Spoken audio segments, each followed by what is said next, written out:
A foot in a fancy sneaker lands with serious force. Someone is clearly in a hurry to get their new running shoes dirty. A young man with a slight glow sprints across a busy street. He runs as if he's about to miss the sale of a lifetime. This is Ju In-gong, whose name means protagonist.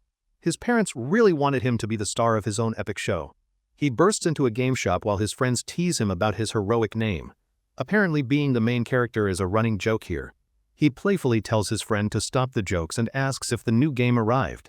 His friend grins, confirming a copy was saved for him. The friend presents the remake of the famous game, Night Saga. The shiny new box promised countless hours of absolutely no real-world responsibilities. Night Saga is a legendary tale of humans versus demons. A happy hero is cheered by crowds, basking in the glory of his adventures. Players could become the shining human hero, Locke, a handsome warrior with bright blue eyes. He was clearly designed to be everyone's favorite champion. Or they could choose Zephyr Ragnaros, the Demon King's brooding son. This red-haired bad boy looked like he listened to very loud music. Ju In-gong had already mastered this game many times. He sat intently playing, knowing every secret the digital world had to offer him. This new version was special because it was the first to use full-dive VR technology. It was time to experience adventure in a new way. He arrives home to his futuristic gaming chair, which looked way more comfortable than his actual bed. It was time for a long session. He holds the small game cartridge, which contained an entire universe of quests.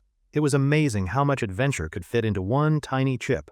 He settles into the chair and puts on the sleek VR helmet. It was the latest fashion for people who preferred digital worlds to reality. With a satisfying click, he inserts the game cartridge into the machine. The system hummed, ready to transport him to his favorite fantasy land. He crosses his arms with a confident smile, ready to conquer the game. He looked like a king preparing to enter his digital kingdom.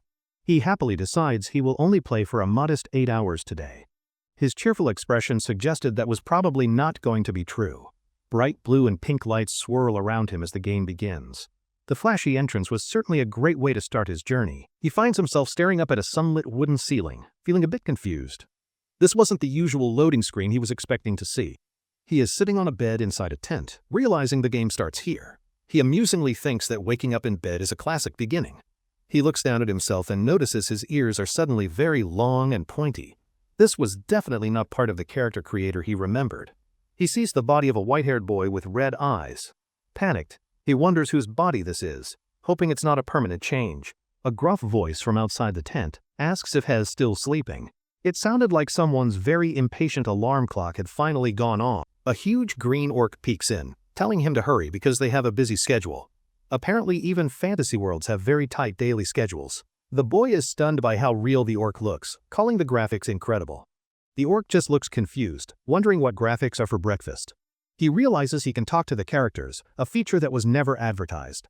This game's interactive elements were definitely a huge, unmentioned surprise. He asks the orc for his name, and the orc seems annoyed he forgot.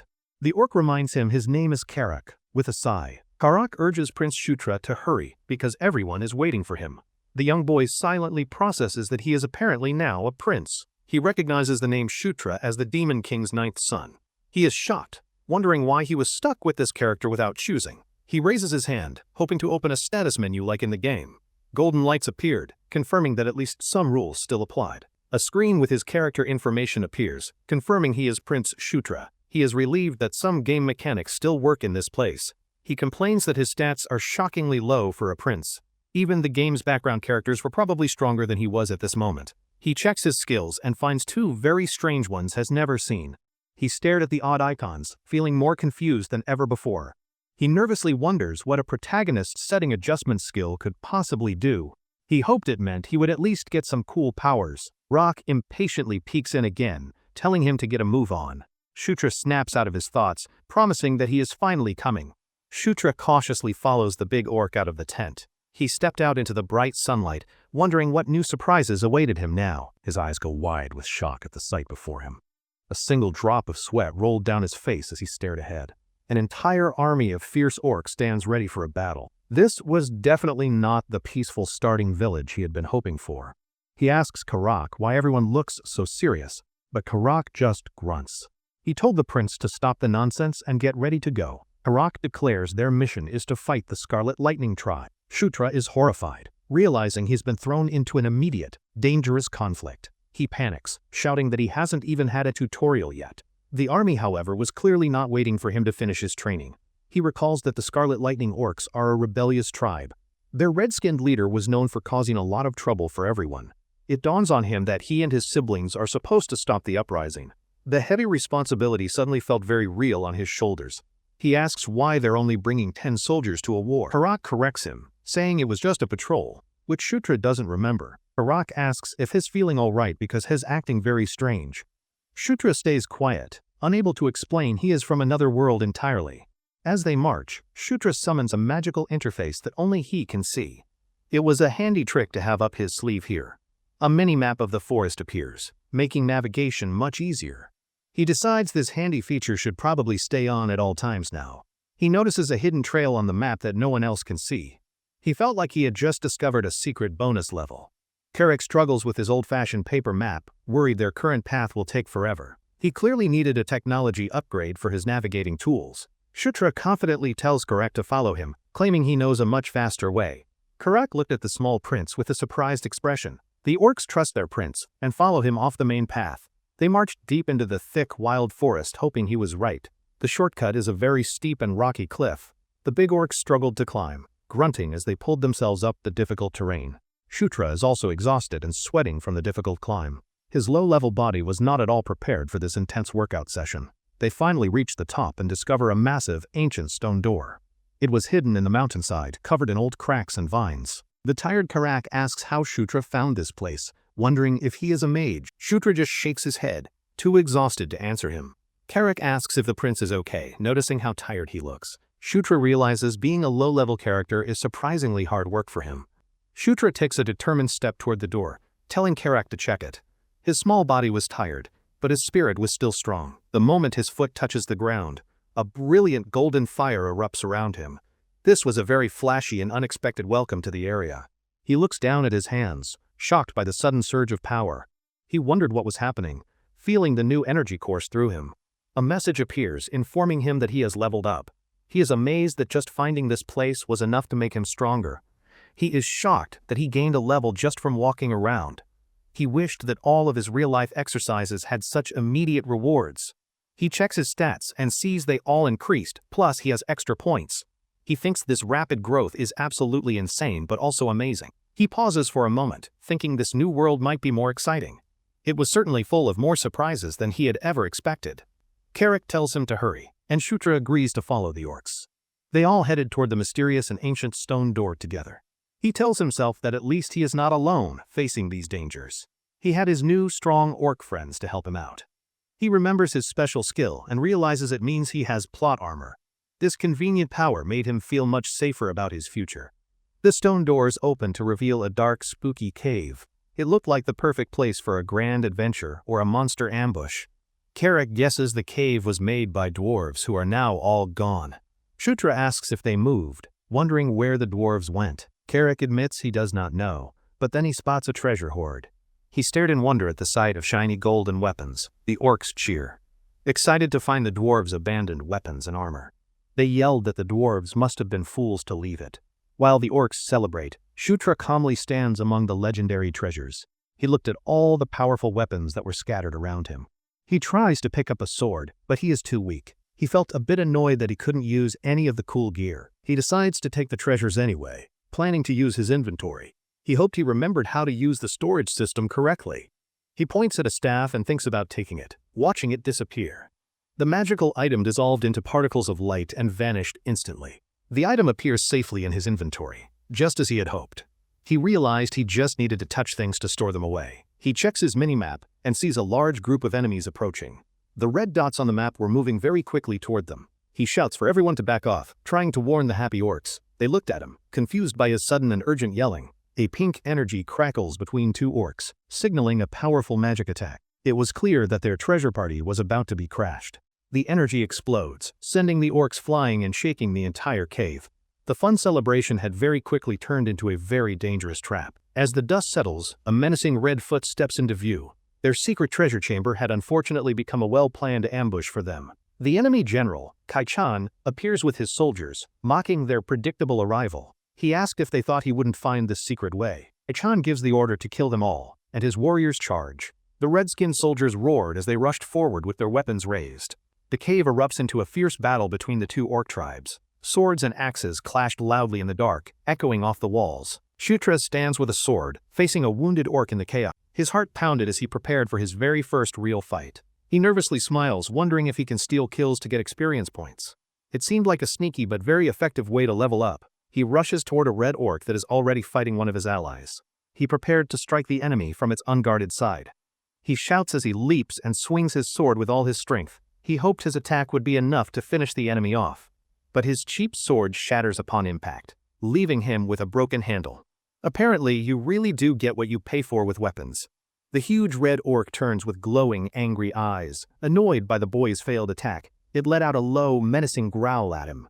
A scream of pure terror escapes Shutra as he turns and runs away. The giant, furious orc began chasing right behind him through the cave. The orc swats Shutra, sending him crashing hard onto the stone floor. The powerful blow knocked all of the wind right out of him. His health drops to a single point, and he lets out a terrified scream. Being one hit away from death was surprisingly not fun. The giant red orc roars and stomps toward the terrified boy. Shutra was completely paralyzed with fear, unable to move a single muscle now. He closes his eyes and screams, expecting the final decisive blow. He thought the danger in this world now felt a little too real. Just then, Karak leaps in front of Shutra, blocking the attack. His loyal guard had arrived just in the nick of time to save him. Karak yells at the prince to move, holding back the powerful enemy. Shutra could only stare in shock, whispering his loyal friend's name. Karak bravely fights the red orc while Shutra watches, still in shock. His mind was completely blank from the scary near-death experience he had. He looks at his shaking hands, trying to remind himself it is just a game. His pounding heart, however, completely disagreed with that assessment now. He decides he has had enough and tries to open the menu to quit. This whole experience was far too realistic and scary for him. The status window appears, but something about it feels very different.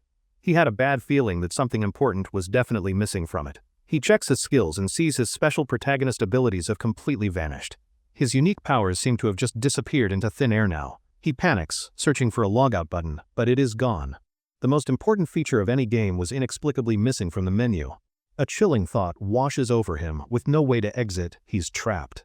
The scary thought was more terrifying than any monster in the cave. Shutra spots the enemy general in the distance, preparing a powerful spell.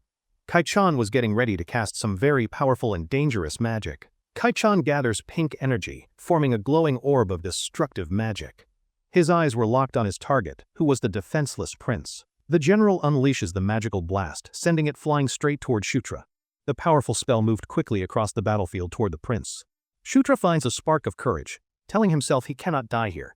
He knew he had to survive, no matter what it took now. The blast hits him directly, engulfing him in a violent pink explosion.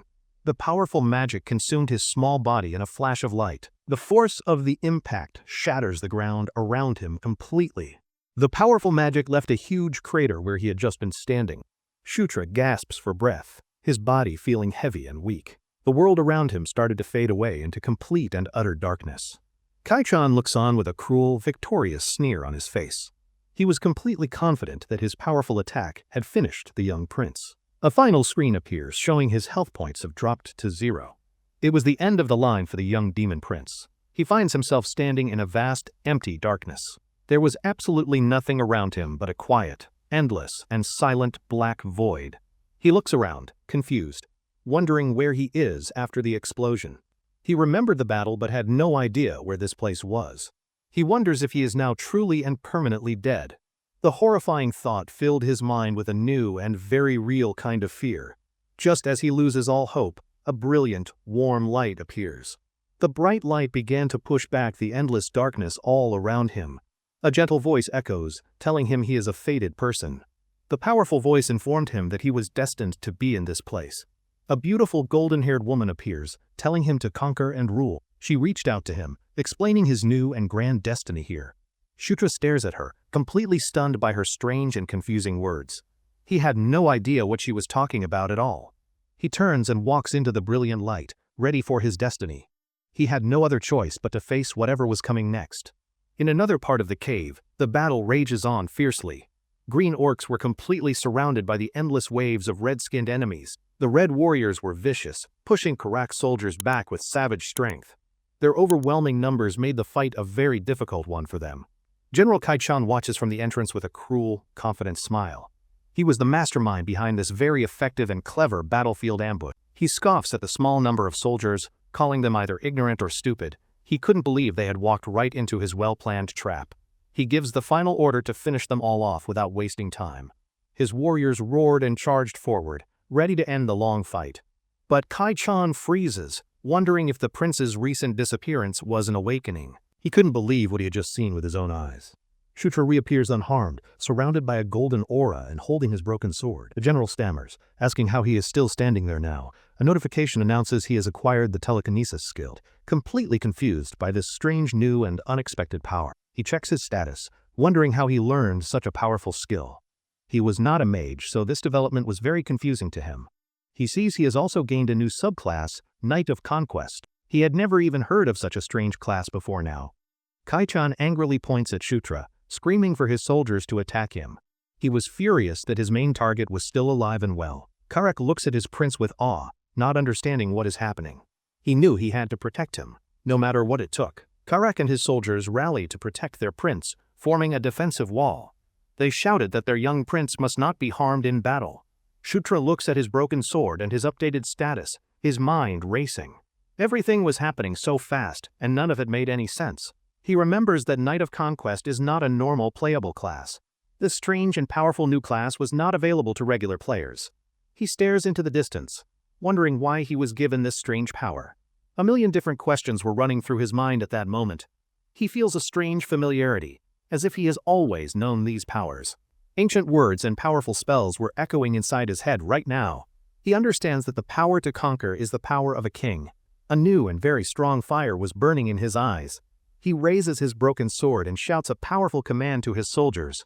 A brilliant wave of golden light exploded outward from his small body. The orcs roar as the golden energy boosts their strength and power. One of them shouted in amazement that he felt his strength overflowing. Shutra commands his newly empowered orcs to sweep their enemies away completely. His soldiers let out a mighty war cry and charged forward together.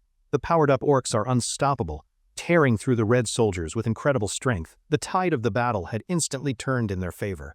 They move like a destructive whirlwind, defeating the enemies with their new power. The golden energy around them pulsed with every powerful blow they landed. Kai-chan watches in shock as his enemies suddenly become superpowered warriors. He yelled in disbelief at how much stronger they had suddenly gotten. He stares at the chaos, thinking the whole situation is completely absurd. He couldn't understand how a battle he had won had turned around. Kai-chan scans the battlefield, trying to find the source of this new power. He desperately searched for an answer to this impossible situation he faced. He sees Shutra and realizes the small prince is the cause of it all. The boy stood calmly with his broken sword held high up. The furious Kai-chan summons massive shards of pink energy, screaming at Shutra. He desperately yelled at the boy to stop this at once. Shutra looks up with a calm and determined expression on his face. He was completely ready to face the general's next powerful magic attack. But Karak leaps in front of the prince, shattering the magic shards. He protected his young prince from all of the incoming dangerous magic. Shutra and Karak share a look of perfect understanding and teamwork. In that single moment, they both knew exactly what to do next. Shutra orders Karak to go, and the empowered orc charges forward. He moved faster than he ever had before, roaring with incredible new strength. The terrified enemy general tells him to wait, but it's far too late. The superpowered orc was already right in front of him now. With a flash of golden light, Karak's powerful attack defeated the general. He had won the long and difficult battle with a single blow. The enemy general falls to the ground, defeated by the powered-up orc. The tide of the battle had completely and decisively turned for them. The enemy soldiers run away, and Shutra orders his orcs to chase them. He yelled for them not to let a single one escape. A notification explains that all the experience his soldiers gain belongs to him. This special rule meant his general's merits were for their king. 3 more messages appear, announcing he has leveled up multiple times. He was growing stronger at an incredibly fast and unbelievable new speed. Shutra smiles, confused but happy about why his level is rising so fast. He looked at the notifications with a very pleased and happy expression. Karak looks at his glowing hands, wondering about this incredible new strength. He clenched his fist, feeling the immense power coursing through his body. He looks down, his expression full of awe and also deep wonder. He had never felt so incredibly powerful in his entire life before. Looking at his leader, Carrick smiles, knowing this power came from the prince. He was certain that the prince was the source of it. That night, the victorious orcs celebrate their amazing victory around a large bonfire. The entire camp was filled with happy and very cheerful shouting. Inside his tent, Shutra frantically searches for a logout button, but it is gone. He couldn't find the important button anywhere in the game's menu. He tells himself to calm down, but his heart is pounding with fear. The glowing screen in front of him offered absolutely no escape. He thinks he might be trapped in the game due to a glitch. He hoped that the game's developers would fix it with an update. Then, a much scarier possibility enters his mind, making him sweat. The terrifying new thought sent a chill right down his entire spine. He realizes this might be a real world, not just a simple game. He could have been transported to an alternate reality like in stories. The world felt too real, and the characters could think for themselves. Everything around him pointed to this one very unbelievable but likely conclusion. He nervously confirms that there is no censorship, which makes everything feel real. This was the final and most important piece of solid evidence. He wonders if this means he can actually die here permanently. The terrifying question was now the most important one on his mind. He decides to be optimistic, cheering himself up by remembering he is a prince.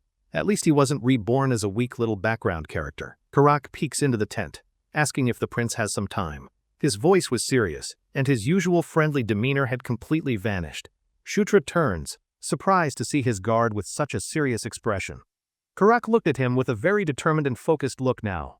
Under the night sky, Shutra asks Karak why he wants a sparring match. He wondered why his guard had suddenly requested this practice fight. Karak explains he needs to know his leader's skill for future battles. Shutra seemed a little unsure if this was a very good idea. Karak tosses a wooden sword to Shutra, who catches it nervously. He had never actually held a real sword in his entire life before. Karak reassures the prince that he will hold back his strength. He promised not to use his full power during their little practice match. Shutra's nervous expression is replaced by a sly, confident grin. He playfully asked if that was a proper way to talk to royalty. He charges forward, yelling that if they are going to fight, it should be serious. A look of pure excitement was now in his eyes. Karak takes his stance with a wooden sword, ready to test his prince. He held the practice weapon with the focus of a true warrior. Shutra lunges, but his attack is clumsy and easily dodged by Karak. The big orc seemed completely and utterly unimpressed by the boy's attempt. Shutra keeps swinging wildly, but his weak attacks miss every single time. He looked more like a child playing than a real demon prince. Karak swings his own sword, and Shutra barely manages to block the attack. The powerful blow sent a strong jolt right up his arms. The blow knocks Shutra to the ground, and Karak asks if he's okay. He advised the prince not to charge in so recklessly again. A notification appears, telling him he has acquired basic swordsmanship. He stared at it in complete and utter surprise, not expecting this at all. He wonders how he could have just acquired a new skill so suddenly. He was shocked that he now knew how to use a sword. His eyes widen as he has a sudden, brilliant realization about his powers. A new and very important idea had just popped into his head. He realizes he learns skills by experiencing them directly with his own body. Getting hit by attacks seemed to be his secret training method. Karak suggests ending the spar, but Shutra says it's not over. A new and very strong fire was now burning in his eyes. With a confident grin, Shutra declares that he is just getting started. His cape billowed in the wind as he stood up from the ground.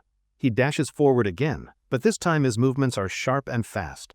He was no longer clumsy, but a graceful and skilled young fighter. He perfectly blocks Karak's next attack, standing his ground against the big orc. Their wooden swords clashed with a flash of bright golden light. Karak's eyes go wide with surprise at the prince's sudden improvement. He could feel the incredible difference in the boy's movements and strength. He wonders how it is possible for someone to improve so much so quickly. The prince had been so terrible at the start of the fight. The spar continues, and they are now much more evenly matched. Shutra dodged and weaved, his wooden sword moving like a part of him. He moves with newfound confidence, kicking up dust as he pushes Karak back. His new power was a huge and very welcome surprise to him. The spar ends, and Shutra asks Karak if he was not bad. He looked at his loyal guard with a very proud and happy smile. Shutra asks Karak what his level is, and the orc thinks he's 21. He was curious about the difference in their overall power and strength. Shutra repeats the number, feeling a bit thoughtful as he calculated everything. He needed to know how much stronger he had to become now. He checks his own status and sees he is already at level 7. He confidently says that he should be able to catch up soon. He knows that people in this world can't easily check their levels. They needed a special mage or a magic item to see their stats. His ability to see his stats is a huge, game-breaking advantage. It would allow him to grow stronger much faster than anyone else. He leaps into the air with excitement, feeling a new surge of hope. He finally understood the true and amazing potential of his unique power. He thinks to himself that he can definitely become much stronger now. His red eyes were glowing with a new and very strong resolve. He corrects himself with a wide, ambitious grin on his young face. He realized he could get stronger much faster than all the others. This is the beginning of the Demon Arc of the Night Saga. His new and exciting adventure in this world had now truly begun. He remembers the game's plot about Zephyr's journey to become the Demon King. The story followed his quest to defeat all of his many siblings. The game had many different paths, but Zephyr's bloody rise to power was the most memorable. He was a ruthless and very powerful main character. This path leads to a dark event where Zephyr kills all his siblings. Shutra realized with horror that he was now one of them. He realizes he is a target, but the event is in 5 years. This gave him at least a little bit of precious time to prepare. He decides he must prevent this dark future by becoming stronger than Zephyr. It was the only way he could guarantee his own personal survival. Karak finds him, asking why he is out here all alone. Shutra turns, surprised, and asks his loyal guard if something important has happened. Karak reminds him of a meeting he forgot about with his siblings. Shutra looked confused, having no memory of any scheduled royal meeting today. Karak urges him to hurry because everyone is waiting for him now. Shutra follows, still feeling unsure of what he should expect from this. They arrive at a large, impressive tent in the military camp. This was clearly where the important meeting was going to be held today. Inside, Shutra sits nervously at a table with his older siblings. He let out a small and very awkward little laugh at them. He stammers to his siblings that they arrived early for the meeting. The two of them were a beautiful woman and a muscular man. His brother, Chris, tells him to relax since they are family. He said there was no need for him to be so polite. His sister, Caitlin, points out that it is their first time meeting. She was a beautiful young woman with long and dark blue hair. Chris tells him to just use their names, and Shutra nervously agrees. He was still feeling a little overwhelmed by the whole strange situation. He remembers them as tough opponents from the game's lycanthrope queen. They were the children of the powerful and beautiful fourth queen, Elaine Moonlight. However, his secret game knowledge also told him a very dark secret. He knew what was going to happen to them in the future. He recalls that both Chris and Caitlin are killed by their other siblings. Their tragic end would happen just 1 year before Zephyr's final massacre. The reason for their tragic deaths lies in a secret about Caitlin's birth. This information was a key plot point in the original game's story. He remembers that she is not a true-born royal, making her a target. Her parentage made her vulnerable in the ruthless world of demon politics. Caitlin scolds him for not following the patrol plan during the last mission. Shutra stammers an excuse, saying he didn't know they were there. Caitlin leans in closer to him, her expression softening a little bit. She told him that she wanted to take a closer look at him. She asks if he is hurt, her voice full of genuine concern. Shutra is completely surprised by her sudden and unexpected show of kindness to him. She calls him the weakest of them all, and says he should be careful. Shutra apologizes, still flustered by her surprisingly caring and gentle behavior. He wonders why she is so worried, since the demon siblings were never close. He was surprised by how different she was from the game. Chris also warns him not to do anything dangerous again, or hell be scolded. Shutra meekly agrees, still trying to process the entire situation. He looks at his siblings, wondering if they are actually kind people. They were acting much more like a caring, if stern, older family. A thoughtful expression appears on his face as a brand new idea. A clever and very interesting new plan began to form in his mind.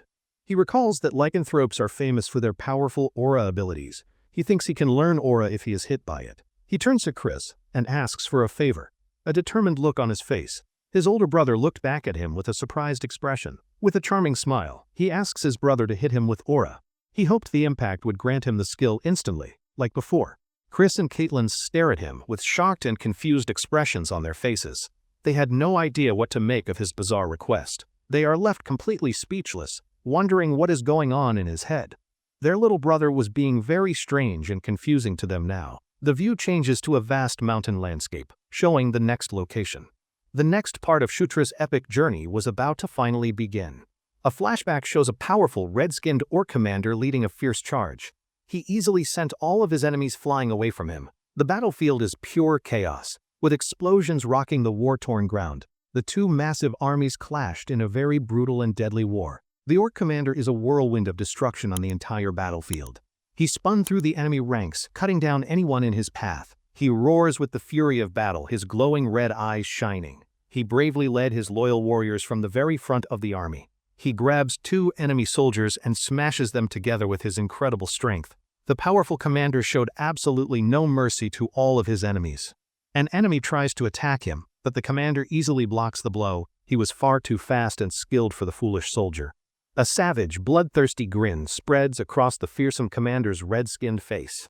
He was a true and unstoppable beast on the entire war-torn battlefield.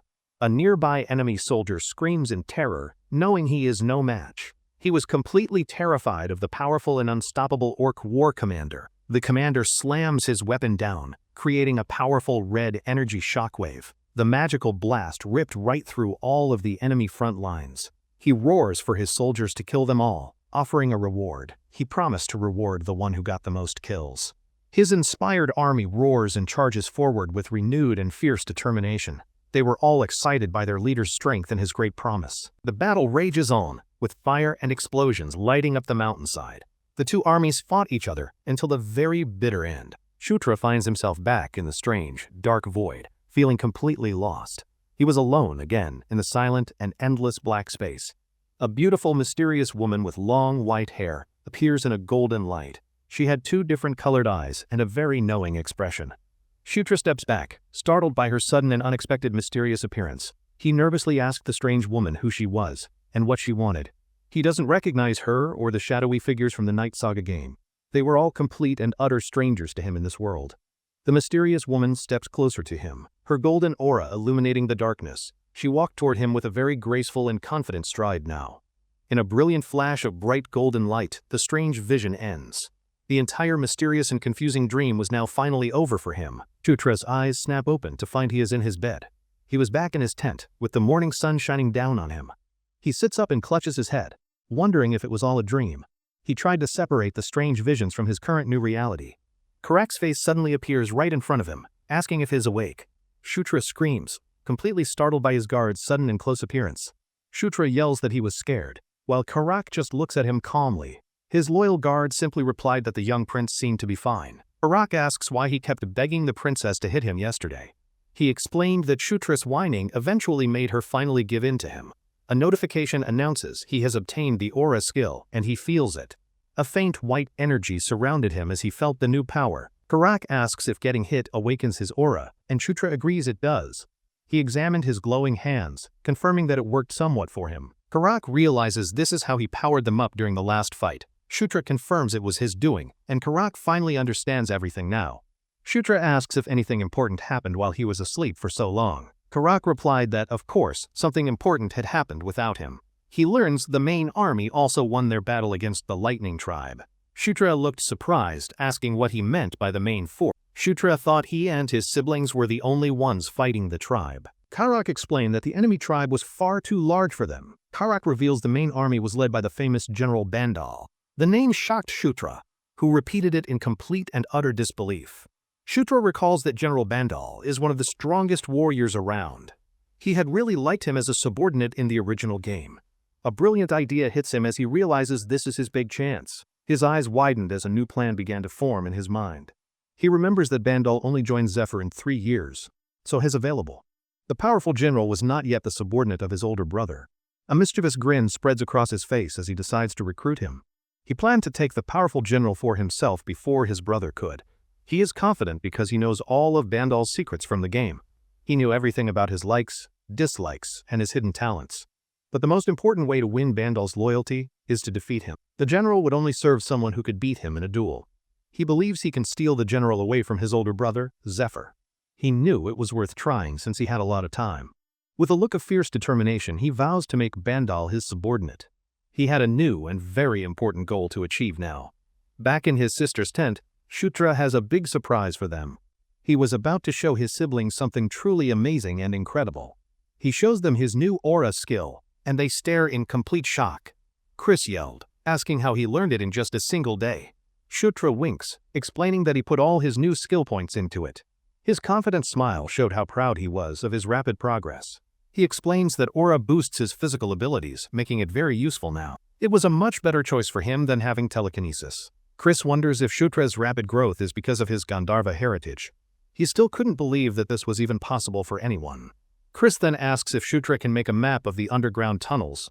He wanted to know if his little brother's talents included cartography. Shutra says he can easily draw one from his minimap's memory. He confidently asked his brother for a pen and some blank paper. He quickly draws a map that is more detailed than the official one. Chris was completely stunned by his little brother's incredible and useful new talent. Chris calls his little brother a genius with a huge, proud grin. He threw a friendly and very happy arm around Shutra's small shoulders. Chris and Caitlin realize they can use the tunnels for a surprise attack. Their enemies had no idea that they knew about the secret route. Caitlin then tells Shutra that she has another important job for him. Her expression turned very serious as she looked at her little brother. The next day, the brand new and very important mission finally begins. The sun shone brightly in the clear blue sky above the mountains. Shutra leads another patrol, sighing that he gets the boring jobs. As the youngest prince, he had no choice but to follow his orders. He and Karak joke about how their patrol group has gotten much bigger. They were happy to have some strong reinforcements with them this time. Two mysterious figures in dark hooded cloaks watched them from the shadows. They stood silently, observing the prince and his large group of soldiers. The figures are revealed to be Princess Caitlin and her adjutant, Sira. Shutra stopped in his tracks, surprised to see his older sister here. He asks why she is wearing a strange robe, and she shushes him. She brought a single finger to her lips, telling him to be quiet. She whispers that she is following him in secret to keep him safe. Her golden eyes were full of genuine concern for her little brother. She says she will only interfere if it's a real emergency. She explained that this mission needed to be his own personal accomplishment.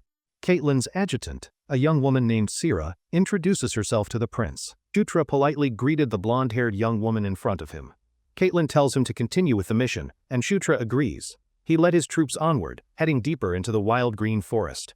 The group arrives back at the dark, gaping entrance to the cave. This was the same place where their last big adventure had begun. Shutra and his troop of orcs marched back into the dark cave. Their heavy footsteps echoed loudly off of all the cold stone walls. They find the dwarves' old living quarters are completely empty of any treasure. Karak wondered why they would leave all their valuables behind like this. Shutra asks about the weapons they found, and Karak guesses they weren't valuable. To the dwarves, those weapons were probably just common, everyday items. The group ventures deeper into the darkness, with an orc lighting the way. They were all ready for whatever they might find in here. Karak stops, warning the prince that something is coming their way now. Shutra nodded, his expression serious, saying that he could hear it too. Shutra checks his minimap, which shows a large group of enemies approaching. He knew that it must be them coming for a big fight. He quickly opens his inventory, which contains a single, useful-looking potion. The bottle of liquid rested in the very first empty storage slot. The item is a flash spell potion he wisely took from the horde. He had saved it just in case this exact thing happened to them. He tells Karak to have everyone close their eyes on his signal. Karak looked confused but trusted his prince's strange and very urgent new order. They peer down the dark tunnel as the strange clicking sounds grow louder. The mysterious noises were getting much closer to them with every second. Dozens of glowing red eyes emerged from the darkness, swarming toward them. The terrifying sight appeared suddenly from the shadows of the deep cave.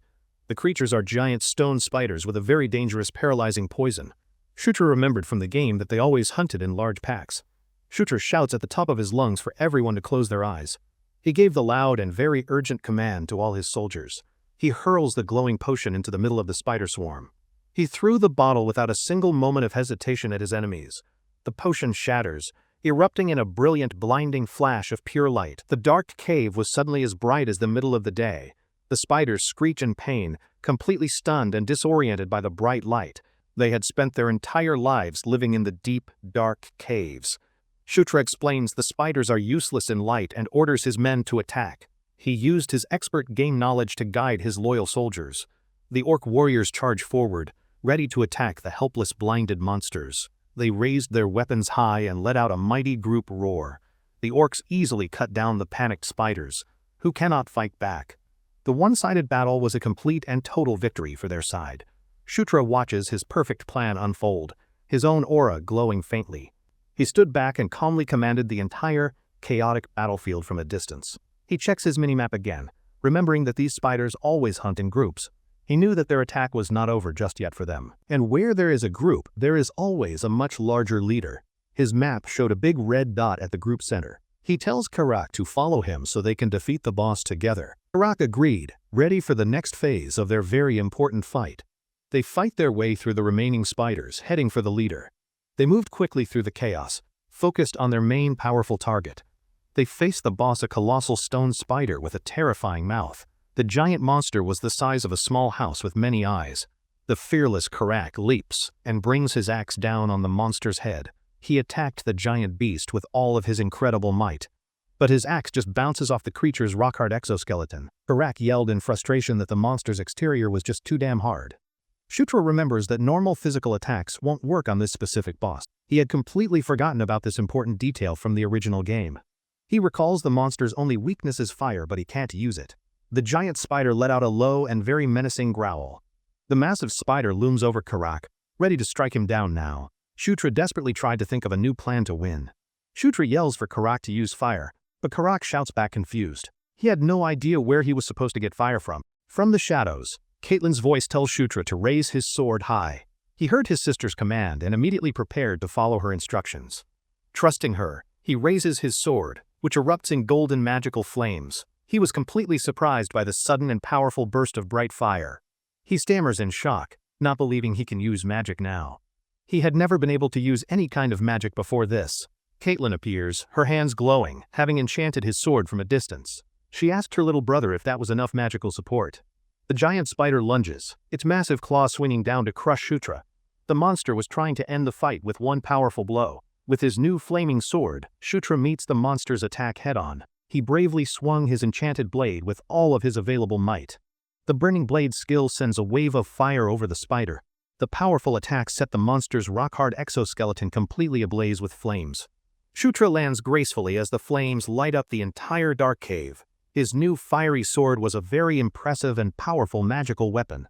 As the monster burns, a golden light envelops Shutra, leveling him up. 2 notifications appeared at once, announcing his amazing new power increase. He checks his status and sees he is now level 9. He cheered, excited about his new level and all of his extra skill points. Caitlin asks if he is okay and what the strange golden light was. She had never seen anything like that happen to him before now. Shutra lies, saying it is a special blessing from his ancestors. He knew he had to keep his unique game-like abilities a secret. Caitlin asks how he knew the spider's weakness, and he says he read it.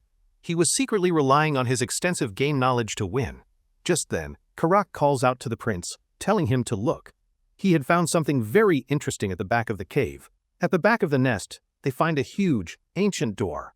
It was set deep into the rock wall waiting to be opened. The group walks through the doors into a large, torch-lit chamber. They looked around the mysterious new room with cautious and curious expressions. In the center of the room, Shutra stops, his eyes wide. He instantly recognized the strange and very familiar pattern on the chamber floor. He recognizes the glowing blue circular pattern as a town portal. It was an ancient and very rare piece of magical dwarven technology. Karak asks if he knows what it is, and Shutra has a guess. He admitted that he wasn't completely sure, but had a good idea. He explains that the intricate patterns on the floor are in classic dwarven style. The design was very familiar to him from his time playing. He remembers seeing these rare portals when he played as the human hero. He had never seen one while playing as the demon Prince Zephyr. He thinks injecting mana will activate it and places his hands on it. He walked toward the central pillar and touched the glowing magical orb. He tells his sister he thinks it is a portal, and she appears. Caitlin stepped out from the shadows, surprised by his interesting new discovery. Sierra agrees that the prince is likely correct based on the design. Caitlin then asks if they can find out where it is connected. Karak spots a stone plaque with carved letters on the nearby wall. He called out to the prince, pointing to his very important discovery. The plaque is covered in ancient dwarven characters, not the demon script. The elegant writing was completely unreadable to most of the people there. Caitlin asks Karak if he can read it, but he scoffs at her. He asked why he would ever need to know how to read dwarven. She turns to her adjutant, Sura, who also can't read the script. She shook her head and apologized for not knowing the ancient language.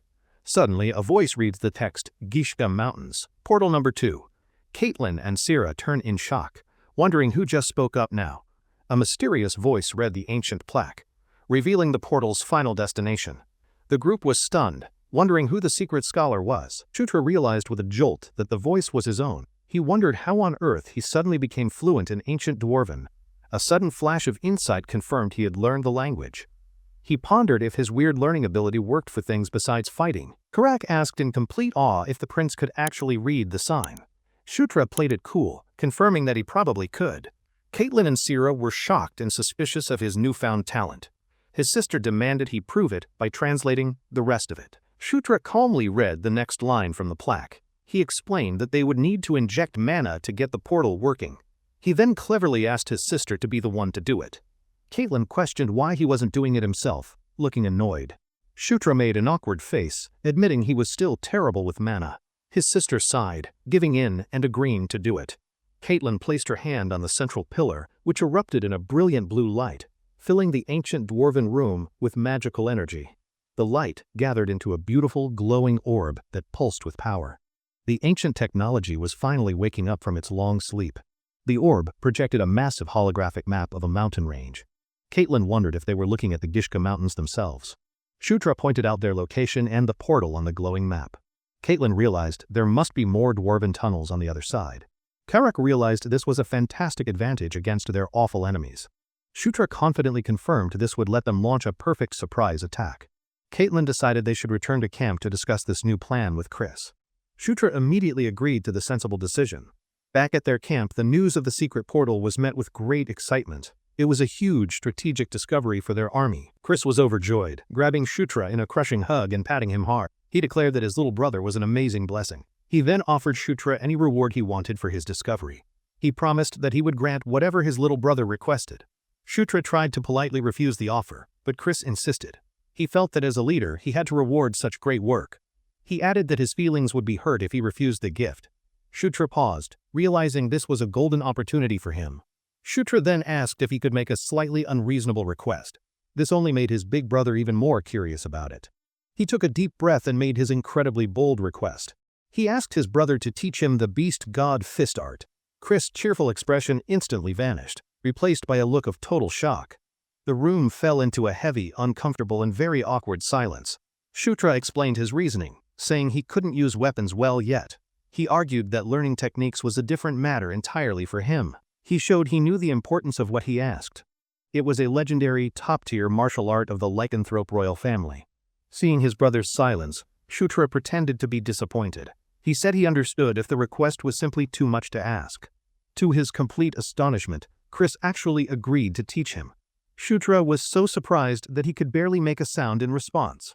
Chris clarified that he couldn't teach the family's secret techniques.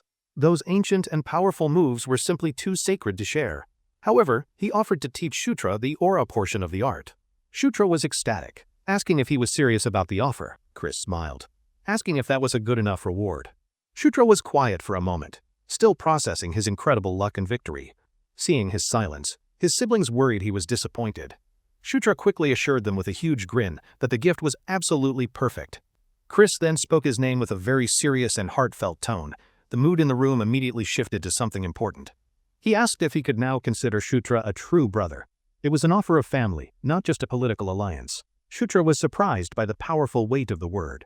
He knew that accepting this offer was a very significant and important step. Chris' gaze was intense and sincere, showing just how much the word brother truly meant to him and his family. Shutra smiled, accepting the offer to become a true brother. He knew this powerful new bond would help him survive the future.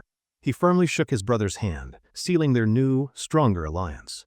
Caitlin watched the important moment with a warm, approving smile. Both Chris and Caitlin looked very happy with the outcome.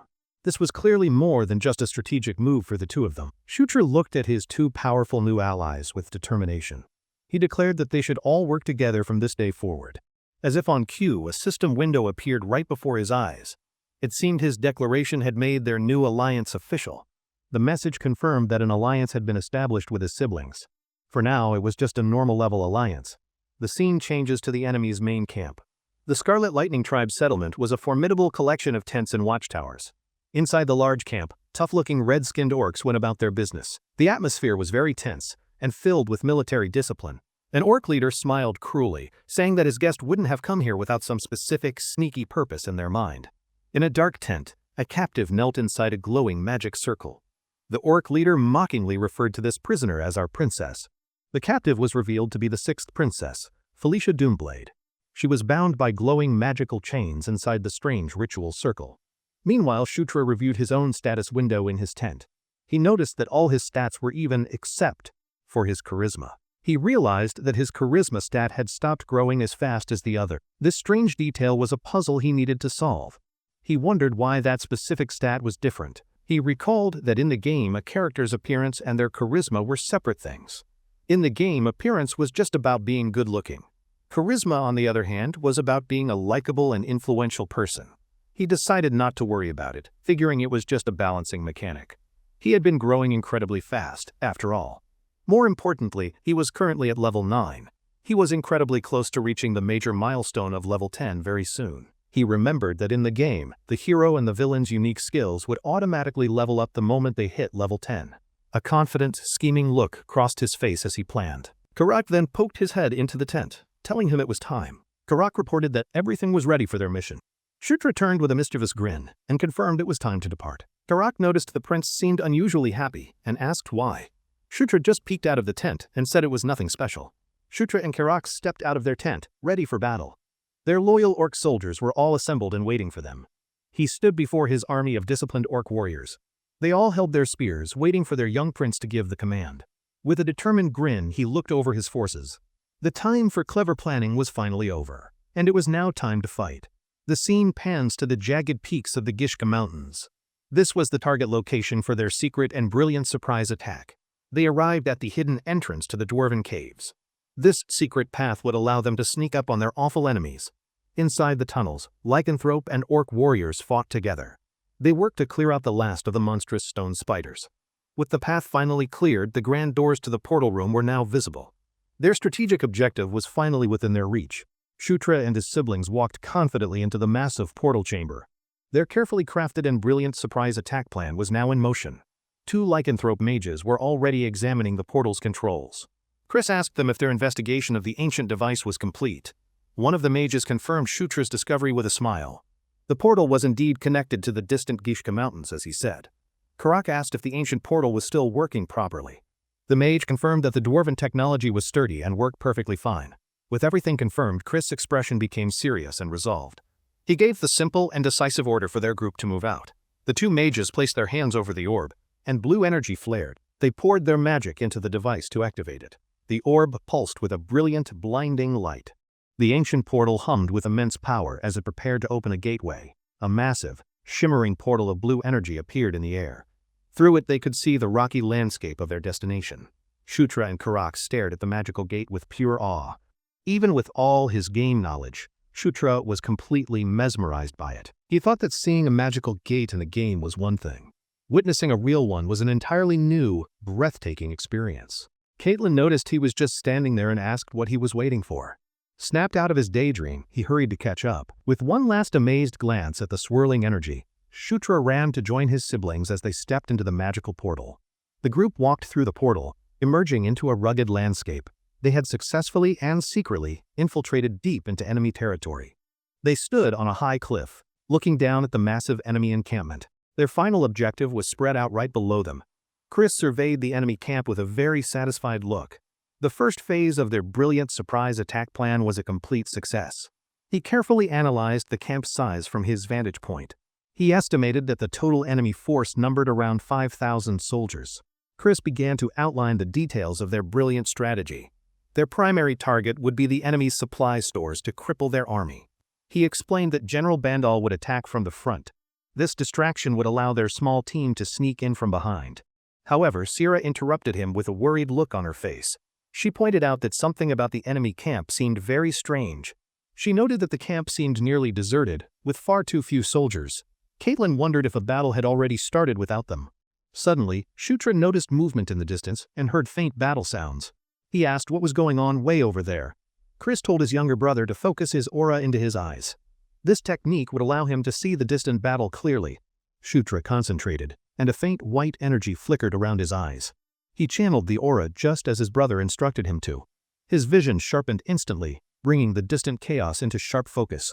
He gasped, amazed that he could now see the fight clearly. Caitlin noted that the enemy was the Lightning Tribe. However, the other fighters were definitely not a part of General Bandal's army.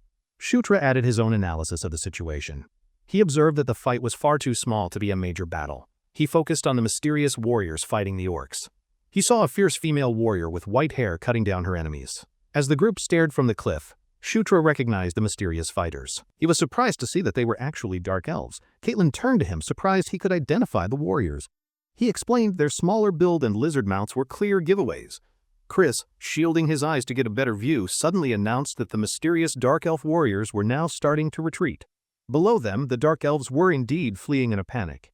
It seemed their commander had been defeated, and they were scattering. Karak wondered what was going on and why the fight had ended so suddenly. Shutra remained quiet, trying to understand this development. Shutra felt a sense of unease. The sudden appearance of dark elves was not something he remembered from the original game story. Back at their main camp, the time for immediate action was over. They needed to get some real answers about this strange situation. Inside a command tent, the siblings stood before a communication device. The holographic image of General Bandal appeared, looking very formidable. Bandal praised their discovery of the portal. However, he then asked them how they had known about the secret passage in the first place. Chris proudly gave all the credit to Shutra. A flustered Shutra tried to downplay it, claiming he had just gotten very lucky. Shutra looked at the general, pleased to see this key future ally again. Bandal promised him a great reward for his discovery. Chris quickly reported the strange skirmish they had just witnessed. He asked the general if he knew what was going on there. General Bandal confirmed the fighters were dark elves. Chris, now very confused, questioned why they would be fighting the Lightning Tribe. Chris asked if they were official reinforcements from the castle. Bandal explained that their scouting mission had apparently gone very wrong. The general's expression then grew very grim. He informed them that they were now facing a much bigger and more complicated issue. He delivered the shocking news the Dark Elves' leader had been captured. Chris realized this explained their reckless and desperate attack earlier. Shutra, now alarmed, quickly asked the most important question. He needed to know the identity of the captured Dark Elf commander. General Bandal paused for a moment, his gaze serious. He told them that the captured commander was someone they all knew very well. He then revealed the commander's identity, the sixth princess, Felicia Doomblade. She was a fierce dark elf with long white hair. To be perfectly clear, Bandal stated that the captured prisoner was their sister. Chris and Caitlin were frozen in complete disbelief and horror. Shutra recalled that in the game, Princess Felicia had always been an enemy. Her sudden appearance here was a huge change to the story. He wondered why she would suddenly show up here now. He suspected she was trying to steal their glory for the victory. Chris, now very angry, demanded to know if the enemy knew they had captured a princess from the royal family. Bandal admitted that the enemy likely had no idea. They had not been able to confirm the enemy knew her true identity. Chris asked what the general planned to do now. Bandal's strategy was simple. They would save her if they got the chance. Bandal made it clear he would not beg for his sister's release. Chris nodded, his own expression hardening in agreement with the stance. The general promised to gather more information and ended the call. Chris simply acknowledged the plan and turned away from the device. The holographic image vanished, leaving the three siblings alone. They had to process the terrible and very unexpected news about their sister. Chris let out a bitter, sarcastic laugh. He commented on how their supposedly brilliant older sister had gotten herself captured so easily. Caitlin argued that they had to save her because she was family. Chris warned her that a rescue mission would not be easy. He explained that a rescue attempt would be incredibly risky for their soldiers. Caitlin's face filled with horror at the impossible choice. Caitlin grabbed her brother's arm, her voice filled with emotion. She insisted that they had to save Felicia, no matter what. Shutra watched the intense argument between his siblings unfold. He could understand both of their very different points of view. Later, the group's leaders all gathered in the main command tent. The atmosphere was very tense as they began to plan. Chris stood at the head of a large table with a map. He announced to his officers that their new battle plan was simple. He explained that General Bandal would attack from the front. This would leave the enemy's main camp completely vulnerable from the rear. He announced that he would lead a charge to cause chaos.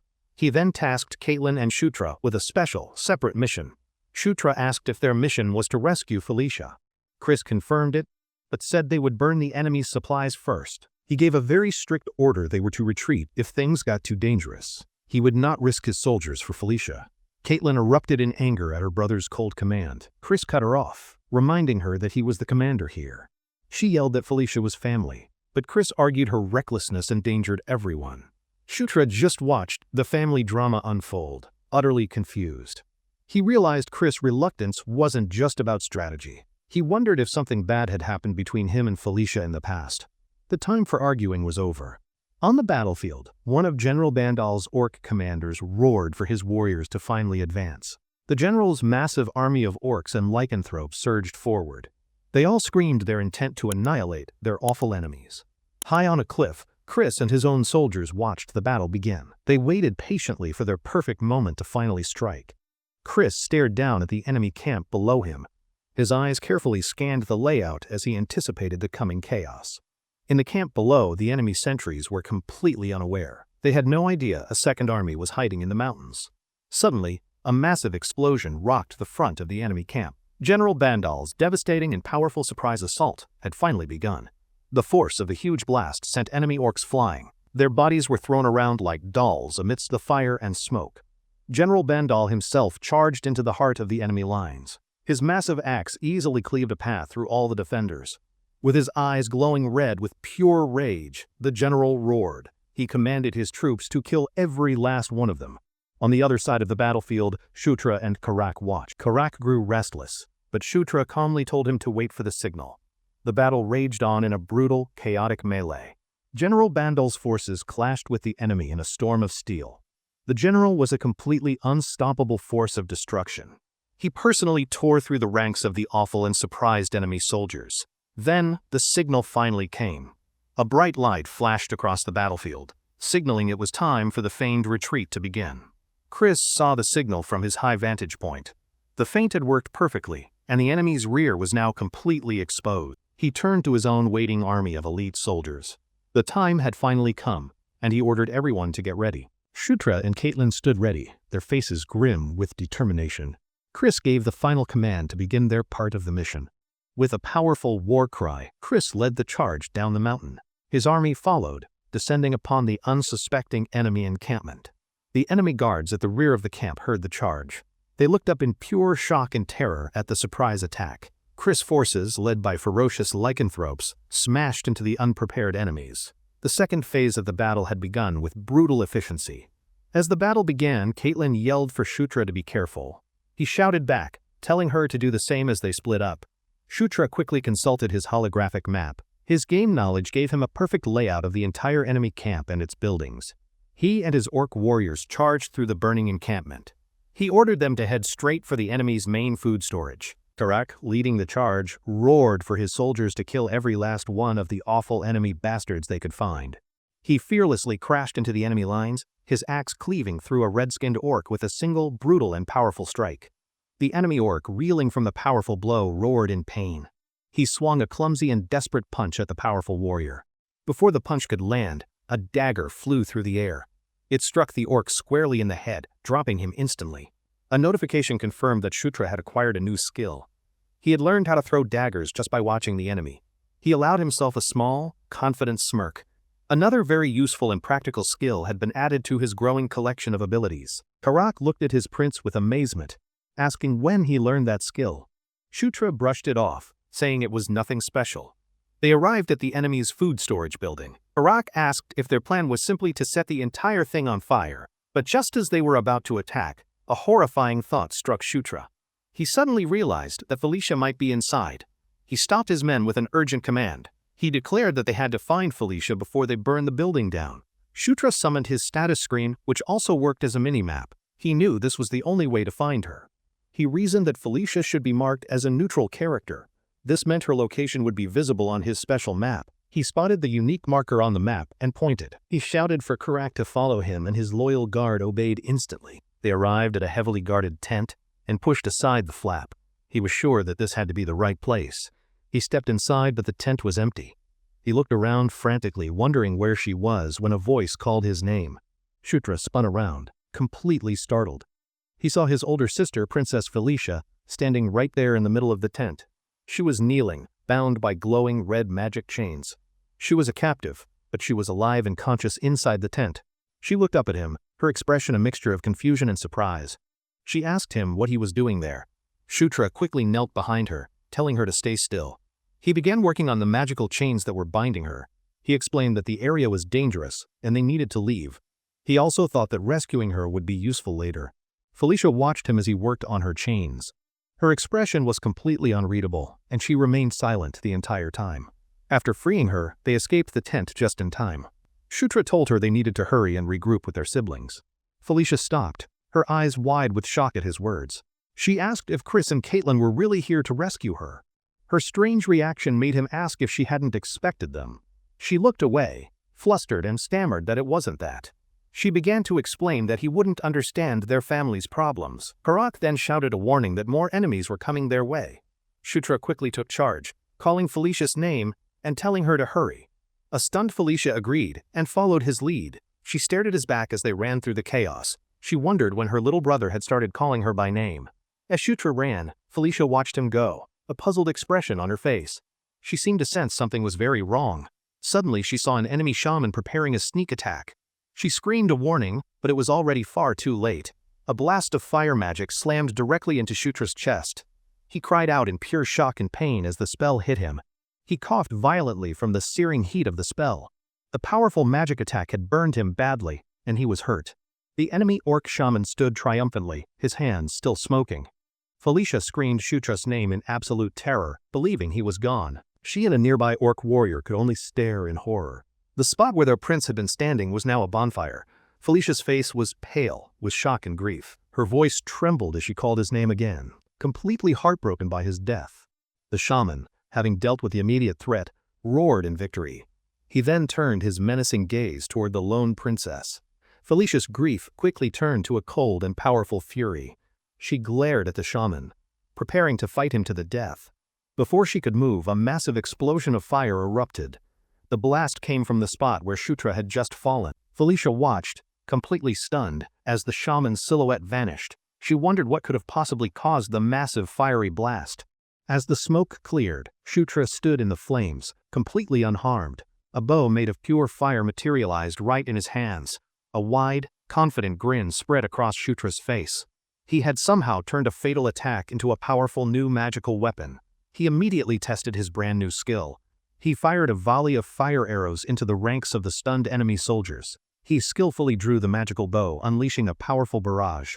The flaming projectiles streaked through the air toward the enemy soldiers. The arrows all found their marks, striking several orcs. They exploded on impact, sending the enemy bodies flying through the air. Shutra laughed with pure manic joy at his new power. He couldn't believe that he was actually using real, powerful magic now.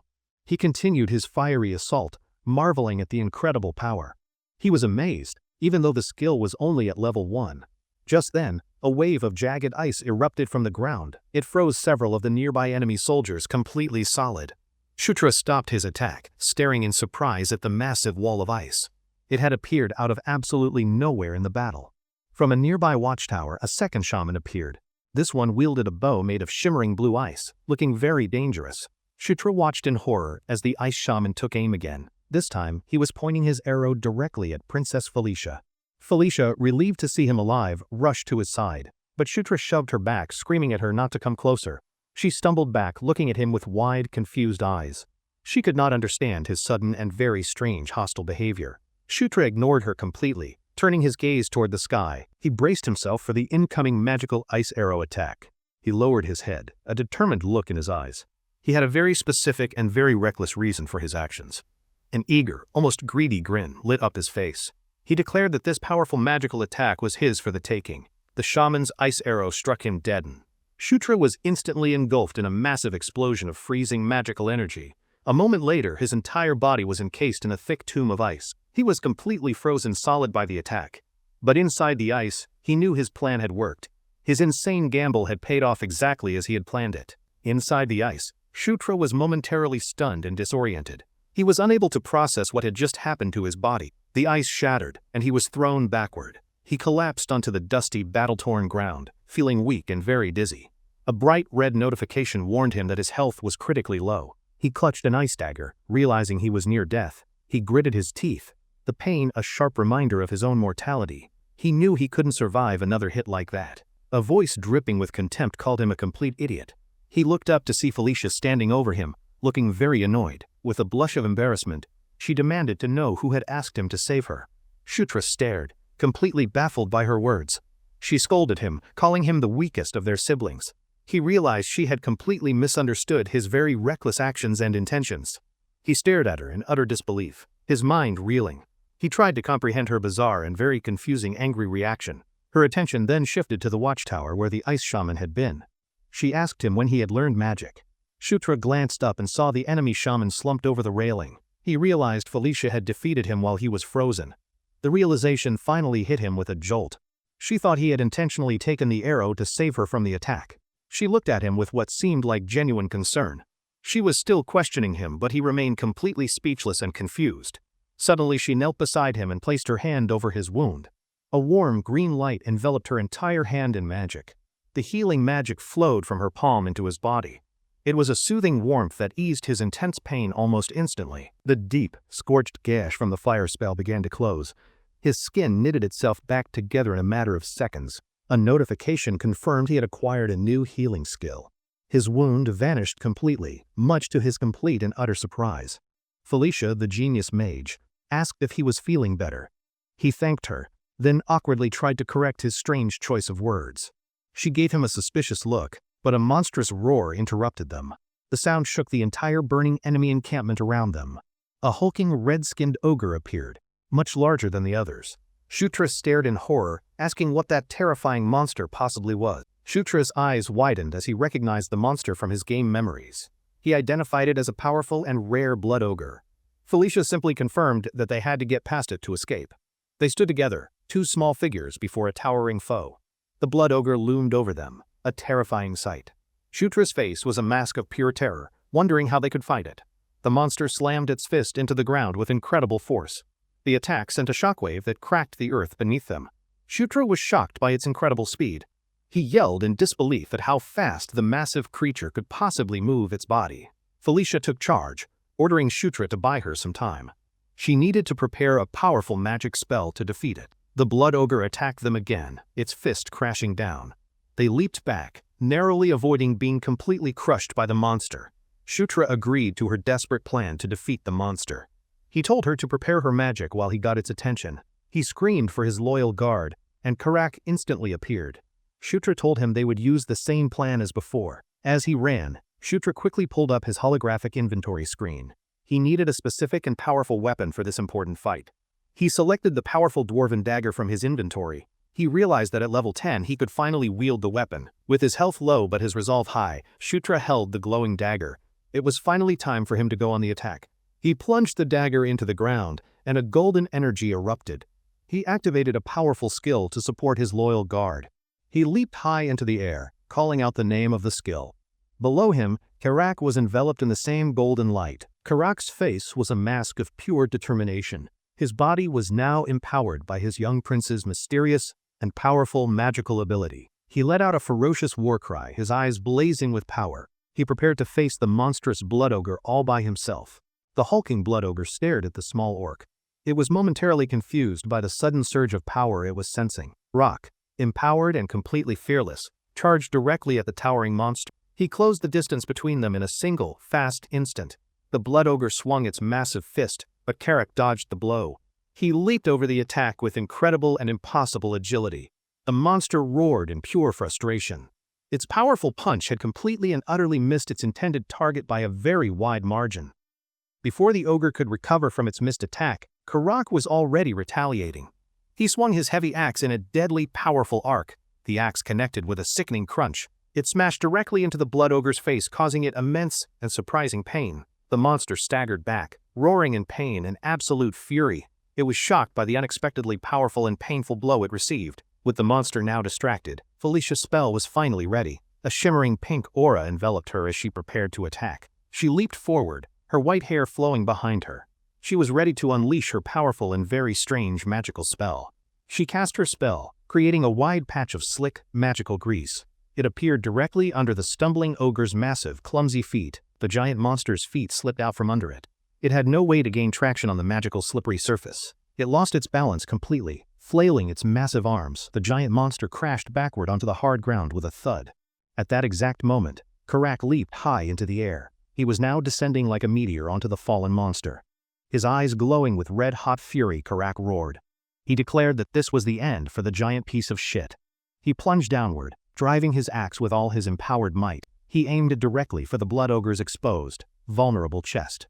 The monster let out a final gurgling scream of agony. The axe blade tore through its flesh, bone, and finally its heart.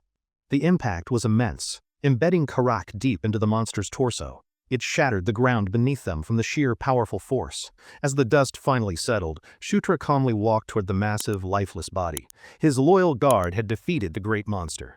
A weak, triumphant smile touched his lips as he stammered. He knew that the greatest threat had now been finally eliminated. Suddenly, a brilliant golden light began to radiate from his chest. He looked down, surprised by the strange pulsing energy. He watched in confusion as the light enveloped his entire body. A familiar system window appeared right before his very eyes. The notification displayed the words he had been waiting to see. He had finally reached the critical milestone of level 10. A second notification announced that his unique protagonist skill had also leveled up. He felt a powerful new energy flowing through him. A shadow fell across his eyes, and a wide, confident grin spread across his face. He had achieved his crucial goal. A final notification informed him that he had gained a new passive ability. He eagerly wondered what new gift he was about to get. A notification window detailed his new passive skill. It was a subtle but powerful ability that would decrease enemy accuracy against him. Shutra stared at the skill description, a look of dawning realization on his face. He knew exactly what this amazing power was. His mind flashed with images of action movie heroes. They were the kind who could run through a hail of bullets unharmed. A sly, confident smile spread across his face. He now possessed the protagonist plot armor effect as an actual, tangible, real skill. Just then, a furious roar snapped him back to reality. The remaining enemy orcs were now charging directly toward their small group. Felicia, seeing him standing idle, yelled at him to snap out of it. He quickly agreed, his moment of triumph now over. Felicia began to chant, calling upon the spirits of the wind. A powerful cyclone of pink energy erupted, sending the orcs flying. Shutra braced himself against the powerful gale. His cape whipped wildly around him as he watched her amazing power in complete awe. He realized that what he was witnessing wasn't standard magic at all. It was something else, something far more primal and powerful. He then saw the glowing butterflies made of pure energy. He knew instantly that Felicia was commanding a powerful nature spirit to fight. The final piece of the puzzle clicked right into place. Felicia wasn't just a brilliant maid, she was actually a spirit summoner. As he watched her effortlessly command the powerful spirit, a familiar, greedy thought suddenly crossed his very ambitious and reckless mind. A mischievous, calculating grin spread across his face. He wondered if he could get hit by that and learn it too.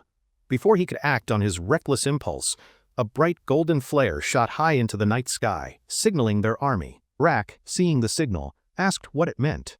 Shutra explained that a yellow flare was the signal for a strategic retreat. The sudden order to retreat puzzled him deeply. He wondered what was happening and if one of his siblings was in danger. Rak, the ever-loyal soldier, asked for his prince's orders. Shutra told him to take the troops and fall back immediately. He then announced that he was going to find Caitlin himself. Karak was surprised and concerned by his prince's risky decision. Karak immediately protested, offering to go with him. But Shutra was firm, telling him that he must follow the retreat order. Just as Karak was about to argue, Felicia stepped in. She announced that she would be the one to accompany Shutra. She looked at Shutra with a confident smirk. She stated that she wasn't the type to leave a debt unpaid. She added with a cold glint in her eye. She said that she still had some unfinished business with these awful orcs. With the decision made, Karak finally relented. He told them both to be careful and that he would wait for them. As they made their way through the burning camp, she questioned him. She asked if it was truly necessary to go to Caitlin. She looked at him with a curious, almost teasing expression. She asked if he was that worried about their big sister. Shutra, slightly flustered, replied that of course he was. He silently corrected himself, knowing it was because they were important allies. Felicia watched him, a thoughtful, unreadable expression on her face. She seemed to be processing his very sincere-sounding answer to her. She seemed to accept his answer, though her skepticism lingered. The two of them continued on their path through the burning battlefield. Elsewhere in the camp, a group of elite, red-skinned orc berserkers. They charged through the battlefield, their eyes glowing with pure rage. They were met head-on by Princess Caitlin. She single-handedly held the line against the entire elite enemy squad of berserker warriors. Princess Caitlin was a whirlwind of motion. Her fist glowed with blue aura as she unleashed a barrage of powerful, stunning blows. She stood her ground fearlessly against the tide of enraged enemies. With a powerful roar, she prepared to meet their furious charge. She leaped high into the air, easily dodging a synchronized slash. The two berserkers crashed into each other right beneath her feet. While airborne, she summoned a blade of pure shimmering blue aura. Her expression was one of focused and very intense concentration. She spun like a deadly top, unleashing a 360-degree slash. Her attack cut through the entire enemy squad in a single move. Just as Caitlin was finishing her attack, Shtra and Felicia arrived. They watched from behind the snarling orcs that she was fighting. Felicia smirked, completely unfazed by the enemies around them. Shtra realized his worry for his powerful sister had been completely unnecessary. Caitlin landed gracefully and turned to see them, surprised. She asked Shtra why he hadn't retreated as she had ordered him to. Caitlin looked at him, very confused by his appearance. She was about to question him further about why he was here. But before she could speak, she saw Felicia standing beside him. Her expression changed completely, from confusion to pure, unadulterated shock. Forgetting everything else, Caitlin rushed forward. She threw her arms around Felicia in a tight and very emotional hug of relief. She held her sister close, her eyes squeezed shut with relief. She told Felicia how incredibly glad she was that she was safe. Felicia, caught off guard by the affection, blushed. She awkwardly patted her sister's back, telling her not to worry so much. Shtra watched the heartfelt reunion with a small, knowing smile. He remarked on how close the two of them seemed to be. His attention was then drawn to his minimap. It showed a large group of enemy forces moving back toward their position. Caitlin saw the map and realized the danger. She ordered an immediate retreat, telling Shtra to lead the way to safety. They made their way back to the dwarven portal chamber. The rest of their forces were waiting patiently around the glowing gateway. The three siblings emerged from the portal's light. They stepped back into the safety of the ancient chamber, their mission a success. Caitlin explained to a surprised Felicia that it was Shtra who had found the portal, praising his huge contribution to their victory. While Shtra was speaking with Karak, Felicia watched him from a distance. She wondered when her little brother had changed so much. Just then Prince Chris appeared, his powerful presence silencing the room. He acknowledged their safe return from the dangerous, fiery battlefield. Caitlin called out to him, her voice bright with joy. She was clearly very happy to see her older brother again. She proudly announced that she had brought Felicia back safely. Felicia, however, merely crossed her arms and looked away, still guarded. She turned to face her brother, her tone flat and cold. She acknowledged that it had been a while since they met. The atmosphere in the room grew heavy and very awkward. Chris simply agreed with her, his voice equally devoid of any warmth. As they walked, Chris reported that General Bandal's forces had also won. The awful enemy chieftain had fled the battle in fear. Shtra, under with the name, asked who Yakujan was. Caitlin reminded him that he was the great chieftain of the enemy. Felicia pressed for more details, asking if the chieftain had surrendered. Chris clarified that he had simply run off like a coward. Chris announced their next move the following day. They would strike at another enemy force to prevent them from joining Yakujan. With the military briefing over, Chris turned his cold gaze to Felicia. He asked how she had ended up captured by them. Felicia explained her side of the story. She claimed she was researching ruins nearby and was captured on her way to help. Chris looked at her with a skeptical, piercing gaze. He openly questioned if her convenient and simple story was actually the truth. Felicia met his gaze without flinching, a challenging look in her eyes. She asked if he was accusing her of lying. Chris sighed and turned away, deciding to drop the interrogation. He told her she must be exhausted and that they should rest. He dismissed everyone, telling them all to get some rest. Felicia watched him go, her expression completely unreadable as she remained silent. Later that night, the victorious soldiers all gathered around a roaring fire. The mood in the camp was cheerful and very relaxed. In a quiet cave, Shtra reviewed his new magic skills, looked at the icons, a satisfied smile on his very happy face. He mused that his aura was still his most reliable weapon. Just then, a voice called his name from the cave entrance. He turned to see Felicia standing at the mouth of the cave. She had changed clothes and now asked if she could come inside. Shtra, surprised to see her, asked what she was doing there so late. She stood silently, her eyes hidden in the shadows. She called his name, her tone very serious and strange. Shtra looked back at her, his expression a mixture of confusion and apprehension. Without another word, she closed the distance between them. She then suddenly grabbed the front of his uniform with her hand. Shutra's eyes went wide with pure shock and surprise. He let out a panicked squeak, completely bewildered by her sudden, bold action. She leaned in very close, her expression unreadable. She made a single, shocking request, asking him to take off his clothes. Prince Shutra's brain completely short-circuited, his face turning a lovely shade of tomato as he processed Princess Felicia's very forward request. With terrifying calm, Felicia gently tugged on his shirt, clarifying that she was in fact referring to his clothes and not his dignity. Still flustered beyond belief, Shutra managed to ask the very important question of why on earth she would possibly want him to do that. She looked at him with genuine concern, asking if he had some strange objection to her properly healing the serious injuries he had sustained. The word heal finally registered in his mind, causing his panicked expression to instantly flip to one of slightly embarrassed, wide-eyed understanding. Felicia explained that her earlier magic was just a quick patch-up, the magical equivalent of putting on a small, sparkly bandage. As he sat shirtless before her, she prepared a true healing spell. Shutra privately mourned his wild and apparently incorrect assumptions about her intentions. Felicia then asked about a strange light she saw from him earlier. He quickly dismissed it as a totally normal, occasional glowing problem. Seizing the perfect opportunity, a newly healed Shutra stood up and announced that he had a very important favor to ask of her. Leaning in with a confident grin, he declared that this was a favor only a certified genius mage like herself could possibly grant him. His plan was a brilliant success, as a sudden insight filled his mind, granting him 3 new healing abilities directly from the genius mage. Dressed once more, Shutra stood with a smugly satisfied smile, feeling quite pleased with his clever manipulation of the situation to gain new skills. The scene flashed back to Felicia healing him, a moment he cleverly used to convince her to teach him spells as repayment for his heroism. Later, Shutra began his next lesson with Caitlin, who explained that the powerful beast fist martial art comes in many different, exciting styles. Shutra celebrated internally, thrilled to finally be learning the famous technique. Caitlin informed him he would start with the werewolf signature version. A glowing blue symbol of a fierce werewolf appeared, representing the martial art that was the pride and joy of the lycanthrope people. He realized this specific style was the foundation for an even greater technique, a clever first step on his path to becoming ridiculously strong. Caitlin held a ball of glowing energy, explaining they would start by learning to control his internal aura. Shutra eagerly prepared to begin. He closed his eyes to focus, and a powerful blue aura immediately erupted around him, proving he was a natural at looking cool.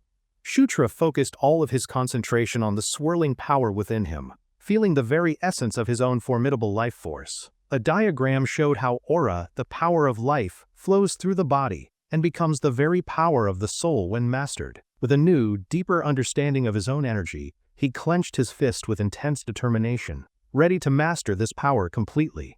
Suddenly, a brilliant golden light filled his vision, signifying a major breakthrough in his personal development and overall awesomeness. He was suddenly aware of a new passive skill had acquired, something called the protagonist's physique. He found this development understandably surprising. He learned the new skill would dramatically boost his training speed, and would unlock even more special traits as it grew stronger over time. Shutra's eyes widened in shock as he realized he had just stumbled upon another ridiculously overpowered skill, which was becoming a happy habit. He mentally compared his new ability to those of other legendary figures, realizing it was on par with the skills of his future arch-nemesis. The fact that the skill would unlock new functions as it leveled up meant it was a system designed for continuous, incredible growth. A wicked grin spread across his face as the immense potential of being the story's main character truly began to sink in. He clenched his fists, reveling in the awesome feeling of his newfound power, only to be interrupted by someone calling his name. Caitlin's sharp voice snapped him out of his power fantasy, telling him to get his head out of the clouds. He quickly apologized. Standing apart in the cavern, Caitlin announced their real training was about to begin. Shutra confirmed he was absolutely ready for more power-ups. In an instant, his fists were wreathed in crackling white energy, and he understood that he had already acquired the Beast Fist skill. Caitlin looked on, genuinely impressed by how quickly he had mastered the basics. Shutra just tried to look cool and not too surprised. He stared at his own glowing hands, realizing with a thrill that they now felt less like hands and more like deadly weapons. Just as Caitlin was about to teach the next technique, a soldier rushed into the cave, frantically calling for the princess with urgent news. The soldier declared an emergency, and the training session came to an abrupt end as both Shutra and Caitlin turned with serious expressions. In the War Council tent, a grim Prince Chris delivered the terrible news that the enemy's entire troop contingent had completely and mysteriously vanished. Gathered around the map, Caitlin, Felicia, and Shutra all reacted with collective shock, unable to believe the enemy had just disappeared into thin air. Chris correctly guessed that their plan had been discovered by that cunning bastard Kairam. A worried Caitlin asked what they should do now. Pointing to the map, Chris relayed new intelligence, showing the likely spot where their enemies were planning to regroup and cause more trouble. Shutra studied the map's terrain and agreed with his brother-in-law's assessment, confirming it was a very logical and therefore dangerous meeting point.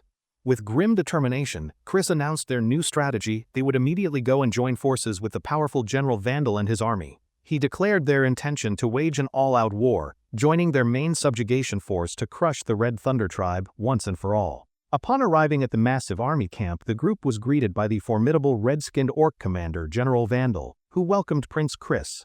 Chris returned the greeting with a friendly smile, showing the deep respect and history between the two powerful and incredibly muscular military leaders. After Vandal assured Chris that his men were safe, Shutra quietly watched the leaders interact, already plotting his next move as usual. A small, knowing smile appeared on Shutra's face as he observed the orc general he knew so well from his past life. He remembered that General Vandal was one of his favorite characters to use in the game, making his stern face feel oddly familiar. Stepping forward with the confidence of someone who knows all the cheat codes, Shutra formally introduced himself to the towering orc general. General Vandal looked down at the small prince, his expression unreadable as he took a moment to size up this unexpected new arrival. The huge orc general extended his hand and gave Shutra a firm, welcoming handshake, officially accepting the ninth prince into their ranks. Suddenly, a brilliant holy light filled Shutra's vision, and a mysterious woman with long white hair descended from the heavens with immense power. The woman's face was revealed, showing a royal circlet and striking mismatched eyes, one red and one blue, which was an interesting fashion choice. From her position of power, she looked down upon another formidable figure, this one completely engulfed in a swirling inferno of fire.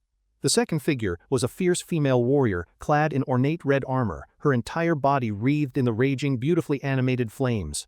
The two powerful women locked eyes, an unspoken challenge passing between the holy figure with the cool eyes and the warrior on fire. The fiery warrior's own piercing blue eyes glowed intensely from behind her mask, promising a truly epic and probably very expensive magical battle. The perspective shifted to show poor Shutra standing directly between the two, caught in the middle of their incredibly dramatic and visually stunning standoff. A single bead of sweat dripped down his cheek. He was completely overwhelmed, realizing he was a spectator in a very dangerous disagreement. The vision ended with two glowing symbols hanging in space, one representing sword-like conquest, and the other representing shield-like war. Shutra jolted awake in his tent, the morning light streaming in as the intense and confusing vision of the two women began to fade. He stared into space, completely dazed and trying to make sense of what he saw, wondering if it was all just a bizarre dream. The image of the woman with mismatched eyes lingered in his mind. He was certain he had seen her in a dream before, but the identity of the mysterious fiery warrior in red armor remained a complete and very concerning mystery to him. Karat pulled back the tent flap, telling the prince it was time to move out. Shutra agreed, shaking off the strange dream. Shutra walked alongside his loyal guard through the bustling military camp as the massive army prepared to march out for the upcoming battle. The entire camp was a scene of organized chaos, with orc soldiers carrying supplies under yellow banners ready to go to war. As they marched toward the battlefield, Shutra's expression grew serious, his mind focused on his assigned position on the left flank. A strategic map showed the army's formation, with Vandal in the center, the royal siblings on the right, and Felicia's unit guarding the rear. Time passed as the great army marched onward, the sky shifting to a fiery, ominous red that perfectly matched the mood for imminent battle. Before he knew it, he was standing in the middle of a vast battlefield, a nervous smile on his face at the sheer scale. He was just a small figure in a sea of thousands of allied orc and lycanthrope warriors, which was both inspiring and incredibly intimidating. At the head of the army, the mighty General Vandal raised his voice, ordering his thousands of troops into their final combat formations. Vandal's face was a mask of pure fury as he promised to teach the enemy bastards a painful lesson they would not soon forget. With a final, thunderous roar, he raised his axe and commanded the entire army to advance, their battle cries shaking the very earth. Across the field, the enemy Red Thunder tribe charged forward to meet them, a red wave of destruction ready for a glorious clash. The enemy chieftain, a massive orc with a cruel grin, let out a deep, wicked laugh, far too confident in his coming victory. Without warning, massive explosions suddenly ripped through the front lines of Vandal's charging army, sending soldiers flying through the air. The enemy chieftain's confident laughter died in his throat, replaced by a look of complete shock as he tried to understand the chaos.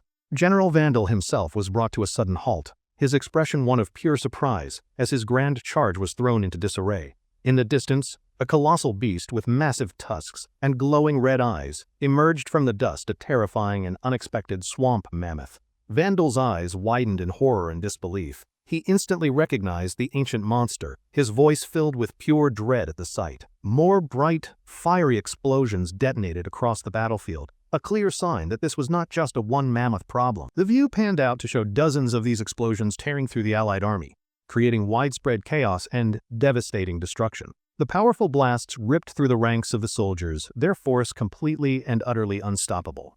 The ground itself shattered, as the deadly bombardment from the hidden enemy continued to rain down upon the Allied forces. Shutra and his personal guard, led by the formidable Karak, managed to stand firm amidst the fire and chaos of the initial deadly onslaught. A look of pure shock and dawning horror spread across Shutra's face as he realized they had been completely and utterly tricked.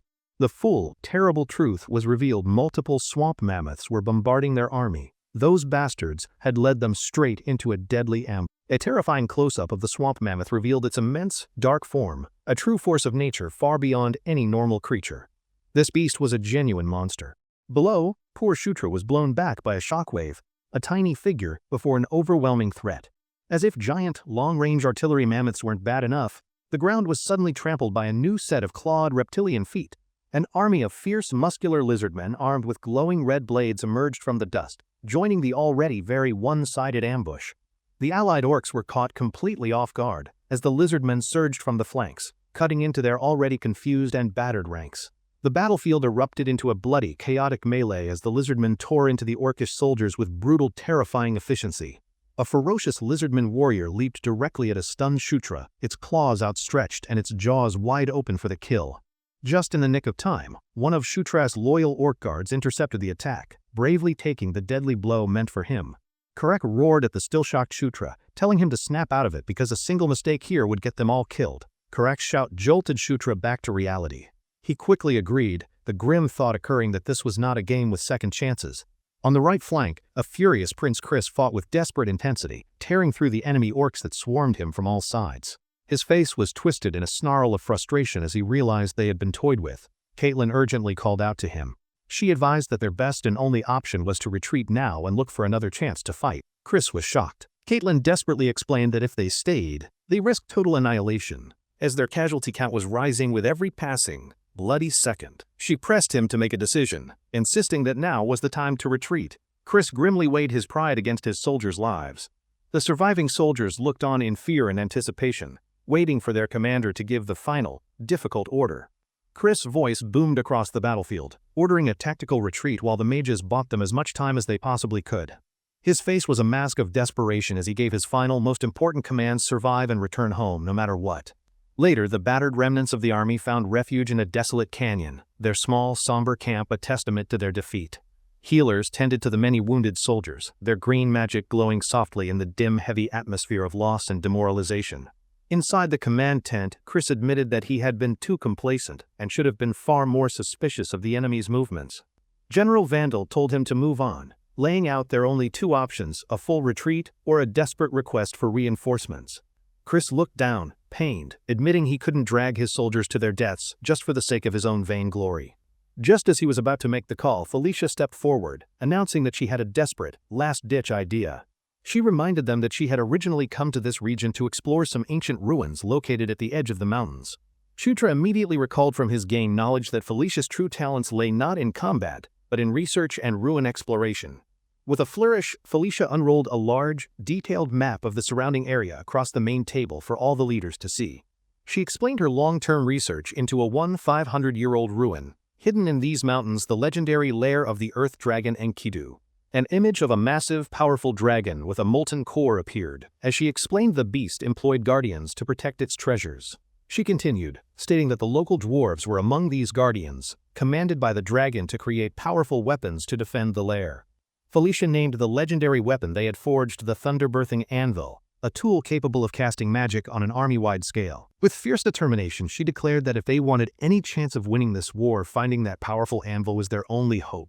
Vandal asked if she knew the anvil's exact location. She admitted that finding it was her original mission here in the first place. Chris looked away with a disappointed sigh, stating that her vague plan wasn't particularly helpful without a precise location to search. He argued that he couldn't risk his soldiers' lives on a dangerous and uncertain treasure hunt while the enemy was still so close. Felicia glared at her brother, her frustration boiling over at his complete dismissal of her carefully researched, albeit slightly crazy, plan. Just as the argument escalated, Shutra stepped forward, confidently stating that the anvil was definitely here and he could find it. He explained that he remembered a story about the anvil from his studies of the ancient Dwarven language, a convenient and timely recollection. Looking at Chris with a steady gaze, he added that, more importantly, he had complete and total trust in Felicia's research. Felicia turned to look at him, her expression softening with genuine surprise and a hint of gratitude at his unexpected support. As they stood together, Shutra privately thought this was a perfect opportunity to get on her good side for future strategic gains. Chris dismissed his argument, but Shutra internally grumbled about how incredibly stubborn and uncooperative his brother-in-law was being. Pointing to the map, Shutra quickly invented a story about a similar Gandharva legend to add weight to his very convincing bluff. He confidently declared that the entrance must be nearby, and that he was certain he could find it with a little searching. He made a bold promise, stating he would take full responsibility if he failed. He had decided it was time to go all in. The scene shifted to the night sky, where the group flew onward aboard glowing, ethereal horses summoned by the powerful Princess Felicia. The entire party, now clad in cloaks for dramatic effect, rode their magical mounts through the air toward the distant Jishika Mountains. Riding his steed, Shutra celebrated his successful persuasion. Now he just had to figure out the small detail of actually finding the entrance. Iraq warned him to hold on tight, but Shutra internally scoffed, remembering he rode these things all the time in his past life. With intense focus, Shutra summoned his glowing minimap, a personal navigation system that was definitely not standard issue for royal princes. He glanced at the map, which clearly showed their position. He knew that finding the ruins now would not be a problem at all. The real challenge was figuring out how to guide the others to the entrance without revealing his secret, game-like navigation abilities. He closed his eyes and concentrated, trying to come up with a believable excuse that didn't involve admitting he had a magic map. As they flew, he remembered he had about an hour to figure out a convincing plan, which was plenty of time for a genius. An idea struck him: a ridiculous, technical-sounding explanation about matching portal tunnel maps with the local terrain to find the anvil's location. Karak and Caitlin turned to stare at him, completely silent and bewildered. Shutra nervously wondered if they actually bought his absurd explanation. The others muttered in confusion. Shutra, sweating, thought had blown it, but Chris just impatiently told him to lead the way. To his shock, Felicia spoke up, saying she understood his nonsense explanation perfectly, and told him to lead on, saving his bluff. Shutra was amazed that his completely made UP story was plausible to a genius mage. Hiding his surprise, he confidently told everyone to follow. As they flew onward, Felicia watched him with a thoughtful, slightly suspicious expression, clearly wondering what his deal was. After they landed, Karak looked around skeptically, stating that they had followed the prince all this way to a very unpromising location. The group stood before a massive, sheer rock wall, a complete and total dead end with no obvious path forward. Karak questioned if this was the right place, since it didn't look like an entrance. Shutra just let out a confident, mysterious chuckle. He cryptically asked who said anything about finding an entrance, a statement which only served to leave his loyal guard utterly confused. Shutra then turned to Caitlin, asking if she would be so kind as to break through the solid rock wall for them. Though hesitant, Caitlin agreed to give it her best shot. Felicia watched them, a look of realization dawning on her face. Felicia voiced her suspicion, asking if he meant the legendary anvil was hidden deep inside the cliff itself, which was a wild theory. With a sly grin, Shutra continued his bluff, explaining that his calculations showed this route would bypass all the dungeon's dangerous guardians. Felicia immediately scolded him, calling him an idiot for thinking Caitlin could smash through solid rock with just her bare fists. She sarcastically asked if he thought her sister was some kind of living siege weapon. A flustered Shutra asked how else they'd get through. A brilliant blue energy began to swirl in Felicia's hands as she prepared to solve the problem with her usual, explosive grace. With a wicked grin, she explained that ruin explorers were also masters of demolition, a very useful and intimidating secondary skill set. She unleashed a massive, concentrated blast of energy, launching it directly at the cliff face with the intent to make a new door. The spell impacted the wall with tremendous force, sending deep cracks spiderwebbing across the ancient, solid stone. A huge explosion tore through the cliff, blowing a massive, gaping hole and revealing a dark, previously hidden passage leading deep inside. The group stood in the newly formed entrance, dust and rubble settling around them as they stared into the mysterious, ancient ruins. Felicia stared in utter disbelief, a bead of sweat on her face as she struggled to accept that his ridiculous plan actually worked. Looking into the ancient chamber, she turned to Shutra, stunned that his nonsensical bluff had somehow led them to the exact right place. Inside, Karak pointed to a large, sealed dome, asking if the anvil was inside. Shutra confirmed it was the final, very dramatic safeguard. Karak suggested they just smash it open, but Shutra immediately stopped him, warning that they could accidentally damage the very important artifact inside. Felicia studied the dome, concluding there had to be a specific, non-smashing puzzle or mechanism to open it safely and with style. She turned her attention away from the dome and scanned the surrounding hall, her keen eyes searching for any clues to the puzzle. Her eyes landed on a series of large, armored statues, noting that of the 9 total, 6 were conspicuously missing their weapons. Caitlin caught on, asking if they were supposed to arm the remaining statues. Felicia, however, doubted the solution was quite that simple. Felicia identified the weapons as dwarven-made, deducing they needed 6 more. Caitlin wondered where they would find 6 dwarven swords. As if on cue, Shutra cheerfully spoke up, holding a bundle of exactly 6 dwarven swords he just happened to have with him. Shutra mentally praised his own foresight, remembering he had saved these useless swords from a past adventure. He called it total luck. He casually explained he had picked them up just in case. Karak questioned when he did that, and how they fit in his bag. Flustered, Shutra complained about sharp-witted orcs. He then groaned about how heavy the swords were, until Karak took them from him. Karak placed a sword into the hands of an empty statue, and a soft mechanical click echoed, signaling the puzzle was working. As the final sword was placed, a heavy grinding sound echoed, and the ancient mechanism of the 9 armed statues began to stir.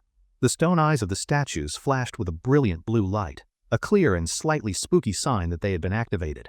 A powerful wave of energy burst from the central dome, and the final safeguard finally began to unlock before their very eyes.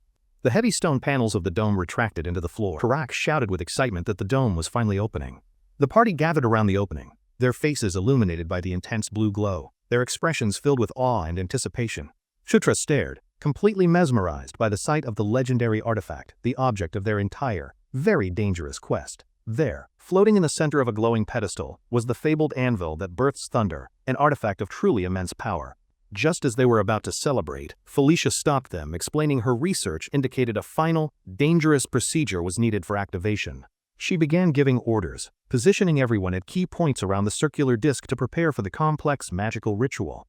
Felicia laid out the plan. They would all infuse mana into the disc, moving clockwise and steadily increasing their power output. The party stood in formation around the anvil, ready to begin the delicate and probably very dangerous activation ritual. With a determined cry, Felicia told everyone to begin, unleashing a powerful torrent of lightning from her hands to start the process. One by one, the others joined in, pouring their own mana into the disc until arcs of raw magical energy connected them all. As the energy became unstable, Felicia shouted at Shutra to increase his mana output to stabilize the flow. He immediately complied. She encouraged him to keep the power level steady, warning everyone not to let their guard down for a single critical moment. The two of them poured an immense amount of energy into the anvil, the crackling lightning around them intensifying to a deafening roar.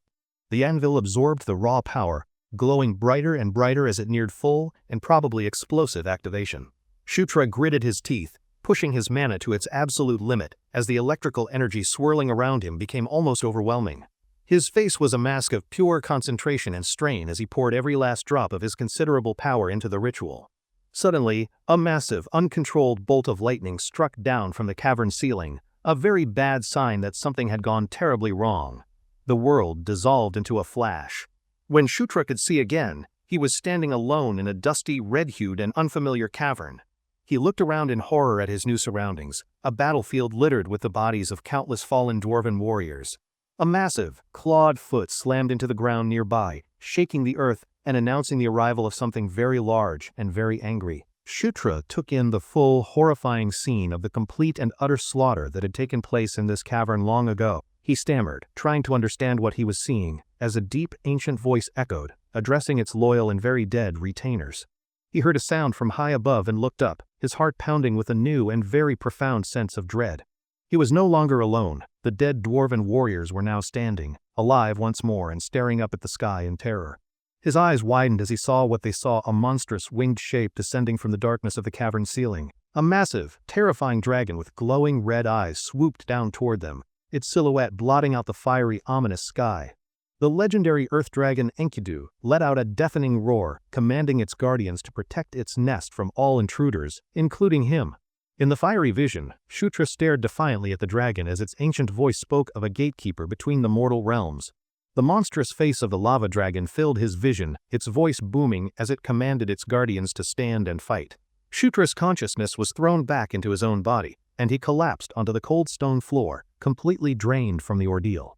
He gasped for air, his eyes wide with lingering terror from the vision that felt far too real for his comfort. The image of the massive black dragon was burned into his mind. He shakily confirmed that it was the legendary earth dragon Enkidu. He looked up to see Felicia asking him if he had also seen the very vivid and frankly terrifying draconic history lesson. She walked toward him, describing the exact same giant black dragon with veins of flowing lava that he had just seen. Shutra was shocked to hear Kara confirm he also saw the dragon, realizing with a jolt that they had all shared the vision. Felicia agreed, though she admitted she had absolutely no idea what the shared vision was supposed to mean for their immediate future. She turned away, her expression troubled as she tried to understand the purpose behind the anvil's strange and violent psychic message. Her gaze fell upon the now activated anvil. She concluded that whatever the vision meant, the answers must lie in using the forge. She stepped up to the anvil, its surface still crackling ominously with leftover blue energy from their intense ritual. As she cautiously reached for the anvil, a strange, dark liquid began to seep from the ancient metal, like it was bleeding shadows. The dark liquid rapidly multiplied before a violent explosion of dark purple energy erupted from the anvil, engulfing a shocked Felicia. Felicia was thrown back, caught in a swirling vortex of chaotic, shadowy power that seemed to have a very bad attitude. She gritted her teeth, her face contorted in agony as the dark energy tore at her, a truly terrible price for touching. Trapped in the vortex, Felicia was in agony. A horrified Shutra cried out, screaming for his sister as she was consumed by the power. Seeing her in immense pain, Shutra desperately reached out, trying to stop the overwhelming flow of dark, malevolent energy. As his hand entered the vortex, the dark energy immediately latched onto him as well, pulling him into the chaotic purple storm. A massive column of violent energy erupted from the anvil, with both Shutra and Felicia trapped screaming at its very center. Caitlin and Karak cried out in terror, completely helpless as they watched their friends being consumed by the anvil's malevolent power.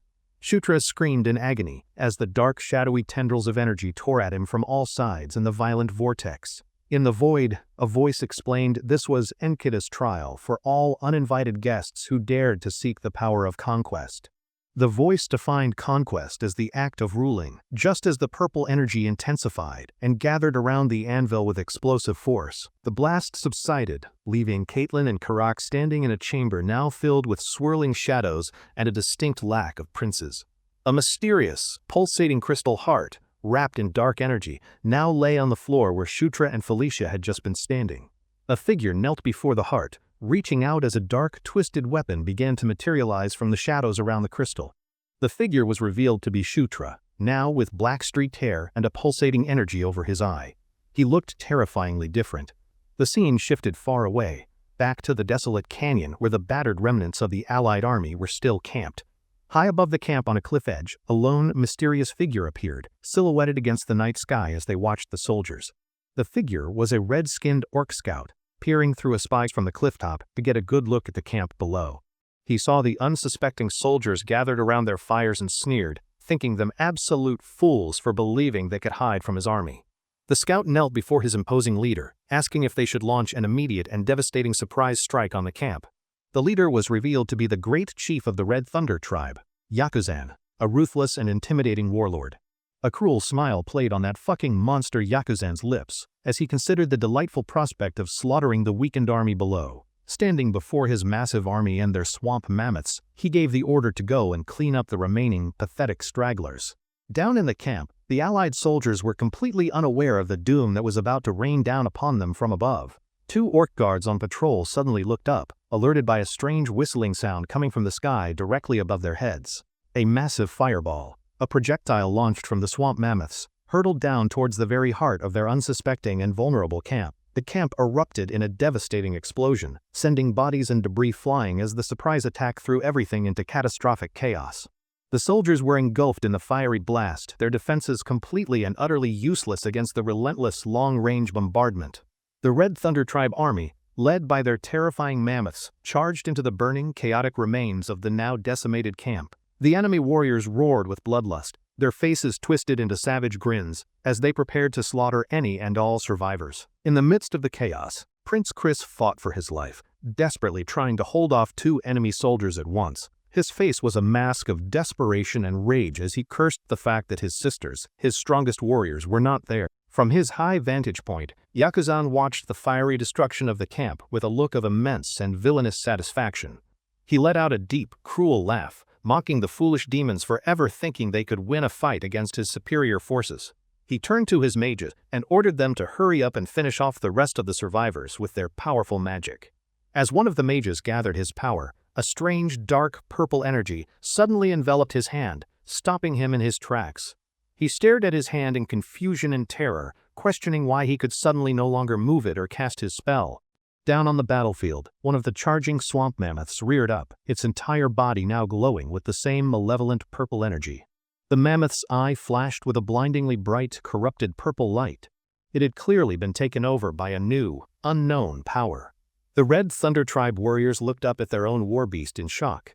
Confused as to why it was acting so strangely, the corrupted mammoth then turned on its former masters, unleashing a devastating blast of energy that ripped through the charging orcs. Yakuzan watched from the clifftop, his smug expression instantly replaced with utter shock as his ultimate weapon turned against his own army. He roared in a rage, demanding to know what was happening and why the mammoths were suddenly attacking his own soldiers. On the battlefield, Chris watched in amazement as the mammoths rampaged through the enemy. His soldiers began to cheer their good fortune. Chris stared in disbelief, unable to comprehend the sudden turn of events, when a new figure suddenly appeared before him in the chaos. He saw a young boy holding a menacing dark weapon pulsing with purple mana, and a shocking realization began to dawn on him. The figure became clear it was a transformed Shutra, wielding the anvil's power. Chris asked in astonishment if they had actually found it. Back in the ruins, Shutra knelt, his transformed body crackling with dark purple energy as he gripped the newly forged shadow weapon. He lifted the weapon, a heavy hammer of pure chaotic energy, and wondered how this was even possible. A voice explained that he held the Thunderhammer, the legendary weapon that served as the counterpart to the powerful anvil. He looked up to see a recovered Felicia, supported by Sira, who told him it seemed the ancient dragon Enkidu had chosen him. Shutra looked back at them, completely stunned by the idea that he had been chosen by such a powerful and mythic entity. Felicia, now standing with the others, told him not to just stand there gawking, but to use the incredible power had been given. Shutra looked down at the hammer with new resolve, gripping it tightly as purple lightning flared around his determined hand. He realized the vision wasn't an attack, but a lesson. The raw mana of Enkidu had taught him how to use this weapon. His mind flashed back to the vision's core message. The power of conquest was the power to subjugate, rule, and utterly dominate. He now understood this was the true method for using the anvil, not just to forge, but to command and control its guardians. A wicked, confident grin spread across his face as he decided his first act would be to dominate the rampaging swamp mammoths. In the ruins, Shutra raised the Thunderhammer, unleashing a massive column of purple light that projected his will across the battlefield. On the battlefield, the swamp mammoths, now completely under his control, reared up with glowing purple eyes, ready to obey their new master. The controlled mammoths unleashed a devastating barrage of explosions, not on the allied army, but on their former masters. The enemy orcs screamed in terror as their own ultimate weapons turned on them, tearing their ranks apart with fiery, unstoppable blasts. Two enemy warriors were caught in a massive explosion, completely helpless against the overwhelming power of the now controlled warbeast. General Vandal watched the chaos unfold from the front lines, his expression shifting from shock to a dawning, impressed realization. Vandal's second-in-command witnessed the incredible turn of events and correctly concluded that the prince and princess must have succeeded in their mission. Seizing the golden opportunity, General Vandal roared to his troops, ordering them to charge and kill every last enemy while they were confused. Vandal's forces, their morale now soaring, clashed with the panicked and disorganized enemy soldiers in a decisive counterattack. An allied orc soldier easily cut down a red-skinned enemy warrior, showing that the tide of the battle had completely and decisively turned. From his clifftop perch, Yakuzan watched his army being decimated by his own weapons, his expression one of pure disbelief and impotent rage. He screamed at his subordinate, demanding to know what was happening. The terrified soldier had no answers, only fearful questions of his own. The subordinate advised a tactical retreat, but Yakuzan reacted with fury, enraged at the very suggestion of running away from the battle. Before he could argue, a massive explosion erupted right beside them on the clifftop, heralding the arrival of a new challenger. Prince Chris landed before them, his body radiating power, having leaped up the entire cliff face to confront the enemy leader directly.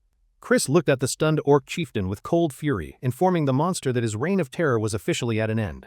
That cowardly bastard Yakuzan, now filled with desperation, offered a quick death if Chris surrendered, a truly laughable threat at this point. Yakuzan roared that he would tear Chris apart and raised his massive axe for a final, desperate, and ultimately futile attack. Chris' eyes glowed with brilliant blue light. He was completely calm and focused, ready to end this battle once and for all. With a roar, Chris unleashed his powerful beast fist, a whirlwind of slashing energy strikes that completely overwhelmed Yakuzan's clumsy defenses. The final, decisive blow landed, and Yakuzan's decapitated head hit the ground with a heavy, satisfying thud. The battle was officially over. Yakuzan's remaining soldiers saw their chieftain fall and immediately broke ranks, fleeing in terror. Chris stood victorious over the remains of his foe. Chris wiped the blood from his hand, breathing heavily but satisfied. He noted that now all that remained was to clean up the leftovers. He looked over his shoulder, admitting to himself that his forces would have been in real trouble without Shutra and Felicia's timely intervention. Chris looked up at the sky, a thoughtful and slightly worried expression on his face as he thought about his younger siblings. He wondered if they were okay after wielding such immense and dangerous power. Back in the ruins, a magical screen showed the victory. Iraq stared at the screen, confirming it was a real-time view. A pale Felicia explained the anvil could control all of the guardians. Sira supported the exhausted Felicia, who struggled to speak but managed to say that because of the anvil, the enemy was. She couldn't finish her sentence, her body trembling with exhaustion, as she whispered that the Red Thunder tribe was completely defeated. Felicia's strength finally gave out, and she collapsed into unconsciousness. Sarah caught her just in time, preventing her from falling. Caitlin rushed to her side, frantic with worry. A barely conscious Felicia reassured them that she would be fine after a short rest. As the group decided to find a place for Felicia to rest, they suddenly realized that someone very important was missing from their party. The chamber was empty except for their small group. Shutra, the hero of the hour, was nowhere to be found. Elsewhere, in a peaceful forest, Shutra sighed in relief. Suddenly, 3 golden notification windows popped up, announcing he had leveled up. He looked at the notifications in surprise, correctly guessing he had gained a ton of experience for controlling Enkita's powerful artifact. Another notification appeared, stating his conquest skill had leveled up. He stared at it, curious about this new and interesting development. He opened his skill menu, discovering his conquest skill had also leveled up his King's Banner ability and granted a new summoning skill. He smiled to himself, realizing with delight that his main skill automatically leveled up his other abilities, which was a fantastic feature. He examined the new King's Knight's skill, guessing from its name that it was likely some kind of very cool summoning ability. His thoughts were interrupted as a familiar voice called out his alias, Stratus, from nearby in the quiet, peaceful forest. He turned to see a very worried-looking Caitlin running towards him through the trees, clearly having been searching for him for a while. Shutra scratched the back of his head sheepishly, the thought occurring that he had probably worried everyone by disappearing without a word. He started to apologize for his sudden absence, but before he could finish, Caitlin's fist came down hard on top of his head. She angrily scolded him for disappearing without a word in such a dangerous place. He could only squeak out a pained, muffled apology. After letting him go, she softened, saying they had to camp for the night. Shutra asked why they weren't leaving immediately. Caitlin's expression turned serious as she explained that, while returning was the original plan, they now had a bit of a problem. Shutra looked at her, concerned by her tone, and asked what sort of problem could have possibly come up after their victory. The scene shifted to a dimly lit room, where Felicia lay unconscious. Caitlin explained that her sister had completely lost consciousness. The shot widened to show healers tending to Felicia. Caitlin explained that she had clearly pushed herself far too hard during the battle. Standing beside Shutra, Caitlin explained that while Felicia said she'd be fine, they had no idea when she would actually regain consciousness. Caitlin gave a wry smile, adding that without her sister, they couldn't summon their magical flying horses, so they were officially stranded here. Shutra nodded in understanding, his expression filled with genuine concern as he hoped that Princess Felicia would be okay after her ordeal. The scene transitioned to the quiet of night, showing the dark, misty mountains under a beautiful starry sky as the group rested. Later that night, the others were exhausted and asleep. Only Shutra remained wide awake, sitting alone and keeping watch in the silent ruins. He sat against a pillar with his arms crossed, looking incredibly bored and restless as he waited for morning to finally arrive. A thought crossed his mind thanks to his multiple-level UPS, his health and stamina had fully recovered, which explained his current restlessness. He sighed, wondering if he really had to just sit around and wait like this until morning, which sounded terribly boring. Suddenly, an idea sparked in his mind, his eyes widening with a renewed sense of energy and a healthy dose of mischief. He remembered that he was in an ancient ruin, and such places were always filled with hidden weapons and fabulous treasures. He also considered the downside dungeons like this were always protected by various traps and powerful shadowy guardians with glowing red eyes. He glanced down at the dark, powerful thunderhammer resting on his lap, the key to his brilliant and reckless new plan. A mischievous idea formed in his head. The guardians were for intruders, but what if he was now the official ruler of the ruin? He recalled the key limitation of his new power: the anvil and hammer's true strength could only be used within this specific ruin. A wicked grin spread across his face. He realized that inside this dungeon his power was absolute. He had a free pass. With a new plan in mind, he walked over to the loudly snoring Karak, who was completely oblivious to the impending adventure. He knelt down and gently tried to wake his loyal protector, who groggily and quite loudly stirred from his very deep sleep. With a sly smile, Shutra told the sleepy orc to get up and come somewhere with him, because adventure waits for no one. The two ventured deeper into the ruins, their path lit by the ancient, flickering torches that lined the cold stone walls. Karak followed nervously, but Shutra brushed off his concerns, reminding him that as the ruler of the ruins, there was nothing to worry about. Shutra pushed open a massive stone door, enticing his hesitant guard by reminding him that a ruin like this must contain decent weapons. But as the door swung open, Karak let out a sudden, terrified gasp at the sight that HH greeted them inside the chamber. He stammered a warning to the prince about a huge monster inside. Before them lay the defeated form of a massive, winged golem. Shutra calmly identified the creature as an arc golem, telling Karak to just think of it as an incredibly strong but currently deactivated guy. Karak broke into a cold sweat, realizing this guardian would have killed them. Shutra told him to stop being so pessimistic. Karak defensively shouted that he was not a coward, just cautious. Shutra just laughed at his loyal and very loud protector. They walked past the deactivated golem and found another large, arched doorway at the far end of the quiet, dusty chamber. Karak pushed the door open and shouted with pure, unadulterated joy. He had discovered a treasure vault overflowing with gold and equipment. He excitedly held up a gleaming golden breastplate, exclaiming that it looked like some very high-quality and expensive armor.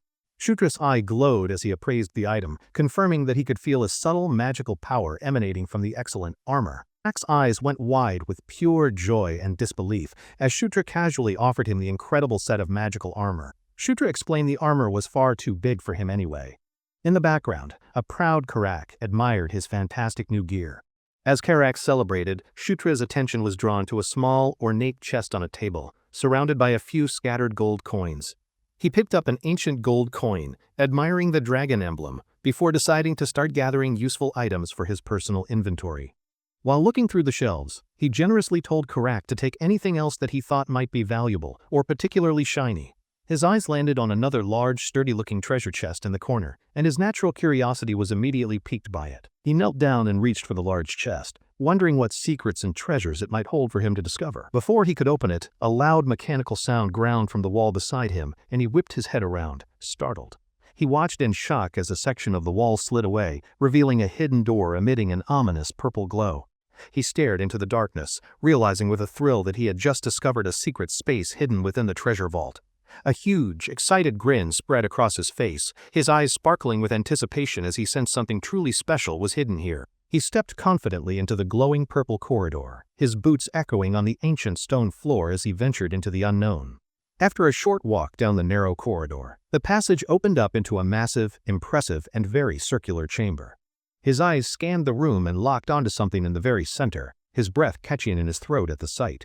Floating above a grand pedestal was a single, ornate gauntlet, radiating an immense and very familiar purple aura of incredible power. He recognized the mana instantly. It was the raw, untamed power of the Earth Dragon, a power he now knew intimately. Though he had never seen it before, the name of the legendary dragon came to his mind instinctively and without conscious thought. He identified the artifact with absolute certainty, his heart pounding with excitement. This was the legendary lost gauntlet of Enkidu. The specific, powerful name of the legendary item echoed in his mind, a name that promised immense strength. Earthshaker. He stood before the floating gauntlet, the purple flames of its powerful aura casting long, dancing shadows across the grand chamber. He felt an undeniable connection to the artifact, identifying it as the signature weapon of the legendary Knight of Conquest. He took a step forward, drawn in by the immense power. He felt as though the gauntlet itself was calling directly to him. He reached out his hand and gently touched the ancient artifact, preparing himself for the surge of power he expected to receive. The moment he made contact, error messages flashed before his eyes, informing him his stats were laughably insufficient to wield the item. He pulled his hand back in shock, realizing with some disappointment that he was not yet strong enough to handle the legendary gauntlet. The gauntlet pulsed with a bright, sentient light, seemingly reacting to his touch and making a decision of its very own. A new, golden notification appeared, declaring that Earthshaker has recognized you as its master, overriding the previous error messages completely. The gauntlet began to transform before his very eyes, its ominous purple aura shifting to a radiant and much more heroic gold. Another system message confirmed the transfer, changing the registered user to his name. He clenched his fist, ready to receive its power. A massive wave of golden energy erupted from the gauntlet and surged into his body, bonding with him completely and irrevocably. Shutra's eyes glowed with a faint golden light, as he felt the incredible power of the legendary gauntlet flowing deep into his body. The gauntlet materialized on his hand, now made of ancient metal and crackling with golden energy. A notification confirmed a massive stat boost. He marveled at the surge of power, amazed that simply equipping the powerful item had raised his stats so significantly.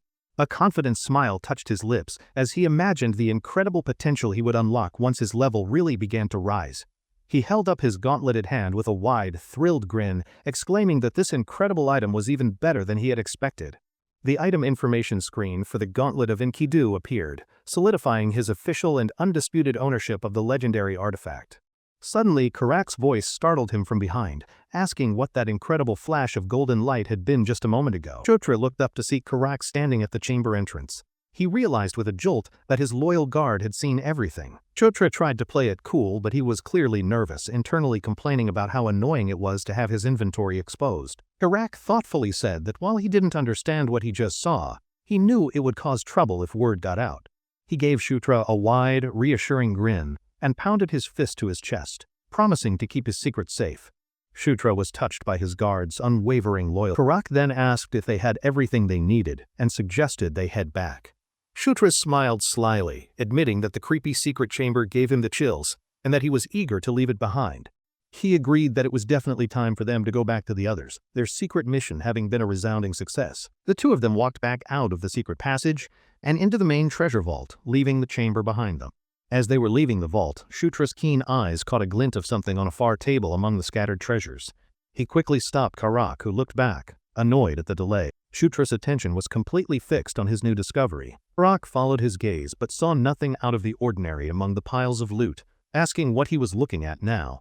Shutra pointed with a huge, triumphant grin toward a glittering pile of treasure, exclaiming that he had found exactly what they needed. The scene cut to Shutra carefully pouring a glowing green potion he found in the vault into the mouth of the resting Felicia. The moment she drank the potion, a brilliant green light enveloped her, lifting her into the air as healing energy washed over her. The light faded, and a healthy blush returned to Felicia's cheeks. She looked completely revitalized, much to everyone's immense relief. Shutra supported her as she sat up, asking with a warm, caring smile if she was feeling any better after her magical nap. As Felicia regained her bearings, Caitlin knelt beside her, overjoyed. Shutra expressed his great relief that his sister-in-law was finally okay. Caitlin gave a proud, winking smile, explaining to her confused sister that Shutra had miraculously found a potion of mana recovery. Felicia touched her head, looking completely bewildered. She had no idea where he could have possibly found such a rare and powerful item. Shutra gestured around the ancient chamber, playfully asking if she had somehow forgotten that they were in a treasure-filled ruin. The realization finally dawned on her. Of course they were in a ruin, the perfect place to find forgotten and useful treasures. With a confident, almost cheeky smile, Shutra gave a thumbs up and reminded her not to forget who the master of these ruins was. He reassured her not to worry and to get some rest, promising her mana would be fully restored when she woke up. As he was about to leave, Felicia softly called out his name, causing him to turn back to her with a questioning look. With a sincere blush on her cheeks and a look of genuine gratitude, she quietly and shyly thanked him for everything he had done. The next morning, the sun rose over the mountains, shining down on the victorious Allied army celebrating in their newly recaptured camp. The mighty General Vandal greeted the returning heroes with a massive, joyful grin, exclaiming that they had finally and gloriously returned. He clapped Shutra on the back with a booming laugh, declaring that he knew all along the prince and princesses would succeed. As the group walked through the camp, Prince Chris awkwardly cleared his throat, trying to get the attention of his younger siblings. He stood with his arms crossed, his usual stern expression softened as he cleared his throat again, clearly struggling to say something important. He visibly struggled to find the right words, his immense pride making it very difficult for him to offer any sort of praise. Finally, with a slight blush on his own cheeks, he managed to compliment his sister on her splendid and effective performance. Felicia flipped her hair back with a proud, confident air, casually dismissing her brother's rare and hard-won praise as if it were nothing. Shutra watched her with a playful smirk, privately thinking about how incredibly smug she was acting in her moment of victory. Chris then told her to get some rest, as his forces would finish things up. A surprised Shutra asked if it wasn't over. Chris explained that remnants of the enemy were still out there, and that they would be dealt with within the next 2 weeks. Shutra's eyes lit up at this news, as he immediately and happily calculated that this meant he got a 2-week vacation. Before he could celebrate, Caitlin appeared behind him, whispering playfully in his ear about his ridiculous idea of a vacation. Shutra's face flushed bright red as she leaned in close, her teasing tone making him completely and utterly flustered.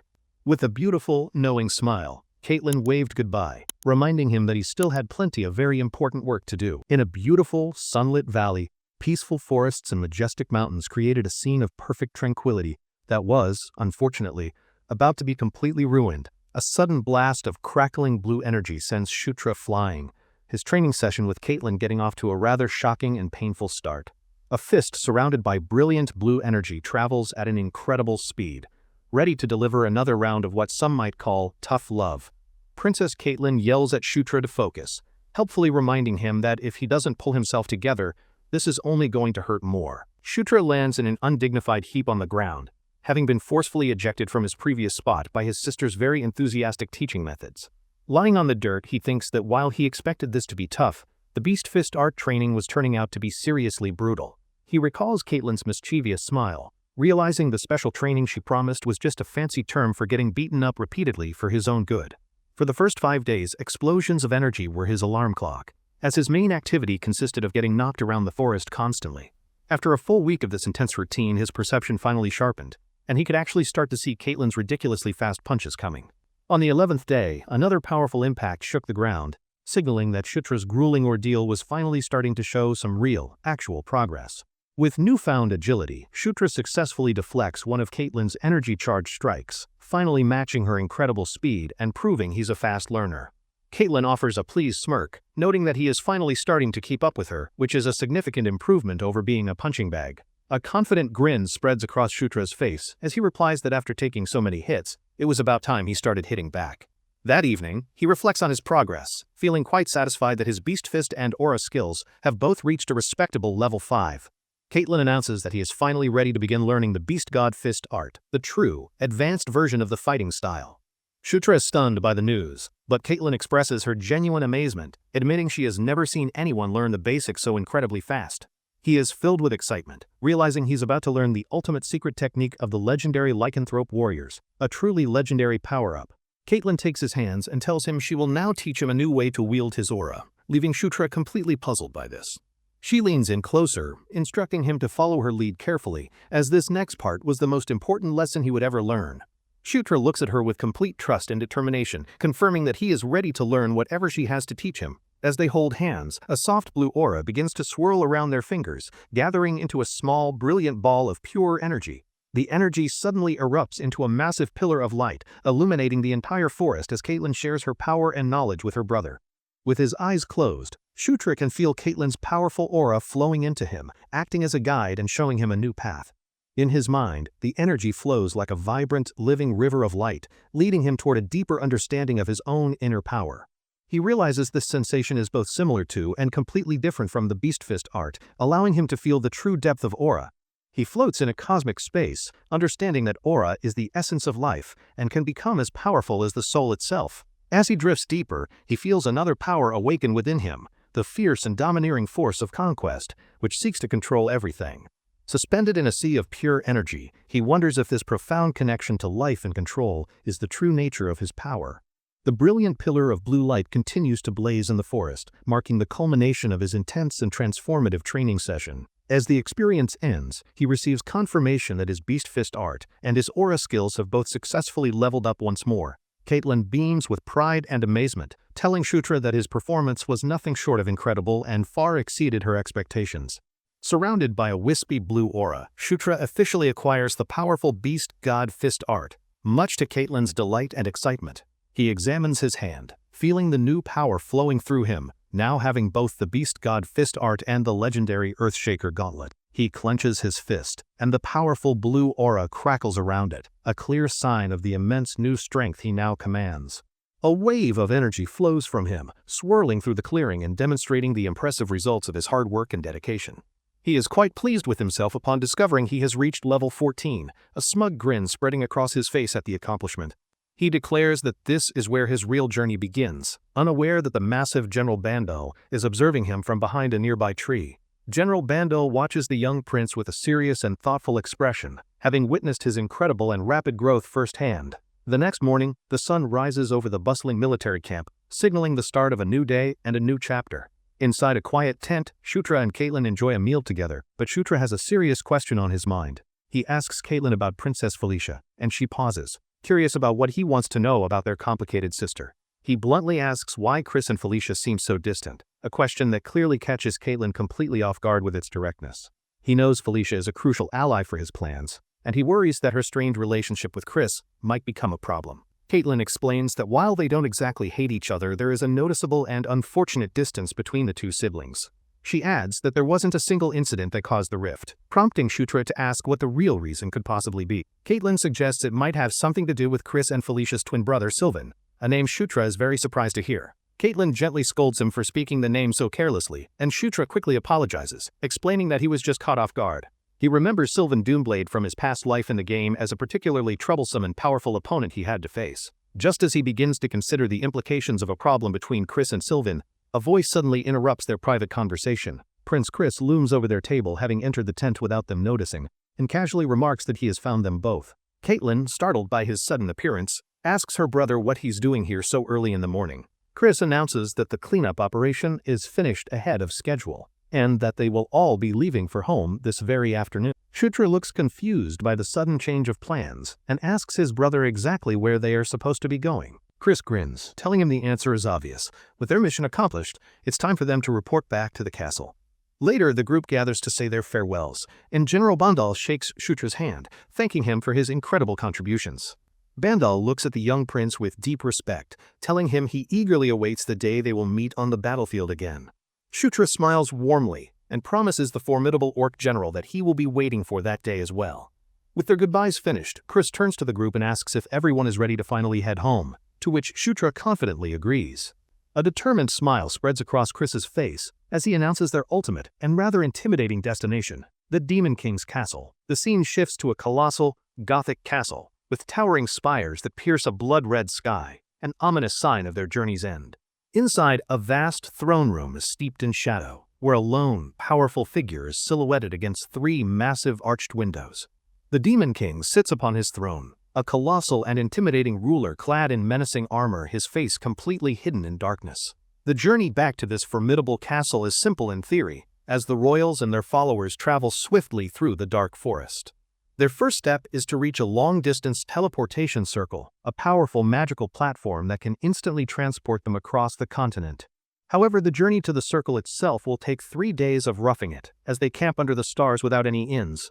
As he tends to the campfire, Shutra thinks about their return to the castle, admitting to himself that he's a little nervous. He remembers the castle's dangerous political landscape, currently dominated by the 3 powerful factions led by his siblings, Zephyr, Baikal, and Anastasia. The most dangerous of them all is his future nemesis, Zephyr Ragnaros, the fucking bastard responsible for the future massacre he is trying to prevent. The other 2 factions are led by the first prince, Baikal, and the 4th princess, Anastasia, both of whom are powerful and mysterious figures. In the ruthless world of the Demon King's court, birth order is meaningless. Only those with superior strength and achievements can claim the throne. Kal and Zephyr are full-blooded brothers who inherited the immense strength of their mother's draconian clan, making them incredibly powerful rivals. Shutra knows that the calmer Baikal would be the better choice for heir, but he also knows that such logic is utterly meaningless now. A grim vision of the future flashes in his mind, a lone figure standing on a mountain of corpses beneath a burning red sky. A shadow falls over his face as his resolve hardens. He knows he must prepare for the inevitable future by using every advantage he has. His first priority is to increase his level so that he can finally wield the full incredible power of the legendary gauntlet Earthshaker. His second priority is to master a new and unique skill he recently acquired, a power known as King's Knights. He is surprised to learn the skill is not just for summoning, It also includes buffs and a slot for a Knight Commander. He covers his mouth in shock, realizing that with all of its combined features, this skill is ridiculously, almost unfairly, overpowered. A mischievous grin spreads across his face as he imagines its future potential, just as his loyal friend Karak approaches the campfire. Karak scolds the prince, demanding to know why he is still awake when they need to get an early start in the morning. As Karak orders him to get some rest, Shutra's grin widens, thinking that his friend has arrived at the absolute perfect time. His eyes sparkling with a brilliant idea, he asks his loyal friend if he would be willing to help him with a little experiment. Karak immediately starts sweating, cautiously asking what kind of experiment the prince has in mind, clearly nervous about what's to come. Under the bright full moon, Shutra formally addresses his friend, calling him the mighty orc warrior Karak, much to Karak's confusion. He draws a sword and, with the utmost seriousness, officially appoints the kneeling and completely bewildered Karak as his very first knight. A brilliant column of light envelops Karak, who gasps in shock as a surge of powerful, unfamiliar energy flows through his body. His eyes widen as he feels the strange new sensation, telling the prince that this is unlike anything he has ever experienced before. He clenches his fist, feeling a new sense of power and declaring that his loyalty to Shutra has somehow become even stronger. Shutra is absolutely ecstatic, barely able to contain his excitement as he realizes his overpowered new skill worked exactly as he had hoped. He places a hand on his friend's shoulder as Karak continues to marvel at the strength coursing through him, still in disbelief. Leaning in close, his eyes shining with ambition, Shutra asks his friend a life-changing question. Does he want to become the strongest orc? He promises to make Karak as powerful as the legendary orc emperor from the game, a warrior who could rival even the dragons. Karak, completely bewildered by the prince's sudden and intense declarations, can only ask if he is feeling all right. 3 days later, they arrive at a tall, ancient stone tower, the location of the long-distance teleportation circle. Inside, the group walks toward a large circular stone platform that hums with a powerful, glowing magical seal. Chris turns to the group with a confident look and asks if everyone is ready to finally make the journey home. Shutra gives a small, confident smile in return, confirming that he is ready to face whatever awaits them at the castle. With a firm and determined step, he walks onto the glowing teleportation circle, ready to begin the next chapter of his journey. The entire party assembles on the platform, bathed in its soft blue light, preparing for their instantaneous trip back to the Demon King's castle. The teleportation magic activates with a violent lurch, catching Shutra completely off guard and sending him stumbling. A brilliant flash of light engulfs the tower as the ancient magic activates, sending them across the vast continent in a single disorienting instant. Shutra feels himself being flung through a dizzying vortex of blue energy, his body completely weightless and out of control. He tries to cry out for them to wait, but the teleportation is far too fast and powerful for him to resist. He tumbles head over heels through the chaotic stream of energy, letting out a rather undignified and panicked scream. He lands ungracefully on the hard stone floor of the castle, stumbling onto his hands and knees, completely disoriented from the rough trip. Caitlin rushes to his side to check on him, and he quickly reassures her that he's fine, just a little dizzy. As his vision clears, he is surprised to see Princess Felicia standing before him, her name being called out by a group of women. A crowd of female attendants rushes past him to greet Felicia, showering her with praise and telling her how much they missed her. Felicia is immediately surrounded by her fawning attendants, who all look at her with adoration, creating a circle of admirers around the princess. Shutra watches the scene unfold, thinking that it looks less like a princess with her subordinates, and more like a popular idol with her fan club. Meanwhile, Chris and Caitlin are greeted by their own groups of loyal followers, who warmly welcome them back to the castle. Shutra can't help but laugh to himself. While everyone else has a welcoming party, he and Karak have been completely and utterly ignored.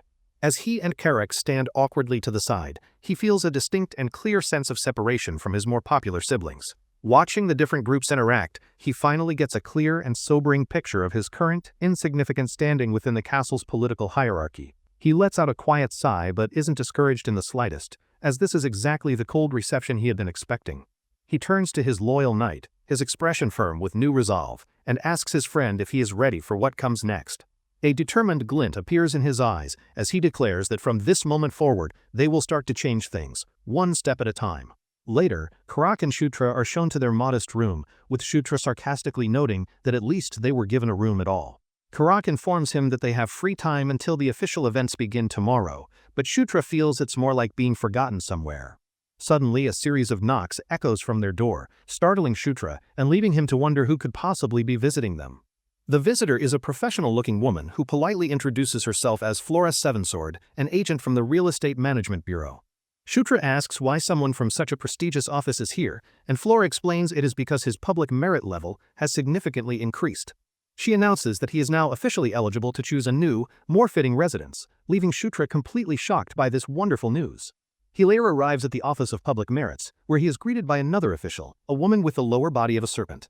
He asks if this is the correct place to claim his new residence, and the official, Isabella, warmly confirms that he is. With a graceful flick of her wrist, Isabella conjures a magical display, ready to show the prince all of his recent accomplishments. She reveals his merit level has risen to 5, granting him more access to facilities and a ridiculously huge raise to 500 gold. She adds that he is the first prince to achieve so much on their initial mission, much to Shutra's embarrassed delight. Eager to claim his rewards, he asks if she can show him the available residences, and she happily agrees to do so. Sometime later, Karak stands frozen in place, his mouth wide open in utter disbelief at the sight before him. He asks Shutra if the magnificent, sprawling mansion with ornate golden gates is truly their new home, unable to believe his eyes. Inside the grand foyer, Flora is already waiting for them, remarking that they have arrived sooner than she had expected. Now wearing a pristine maid uniform, Flora bows deeply, stating that it is her honor to serve him as his new butler. Karak whispers to Shutra, completely baffled by the situation, and Shutra explains with a sly grin that he used his new points to hire her. Seeing his friend's confusion, Shutra tells him not to worry about the details, leaving Karak to mutter about his prince's strange behavior. The next day arrives, and with it, the time for the formal audience with the Demon King, a truly momentous occasion. Inside a lavish dressing room, a nervous Karak complains about needing the restroom, but Shutra, annoyed, tells him to just go already. Holding a drink, Shutra adds that all of Karak's nervous complaining is starting to make him anxious as well. A voice suddenly cuts in, complimenting them both on how amazing they look in their new formal attire. Caitlin and Felicia appear, both looking radiant in beautiful evening gowns, with Caitlin giving all the credit to a very smug Felicia. Felicia smiles with satisfaction, admitting that all of her hard work in choosing their outfits was definitely worth the effort. Caitlin winks at Shutra, telling him that he looks particularly great in the suit she and Felicia picked out for him. A faint blush appears on his cheeks as he thanks her, adding that both she and Felicia look absolutely amazing as well.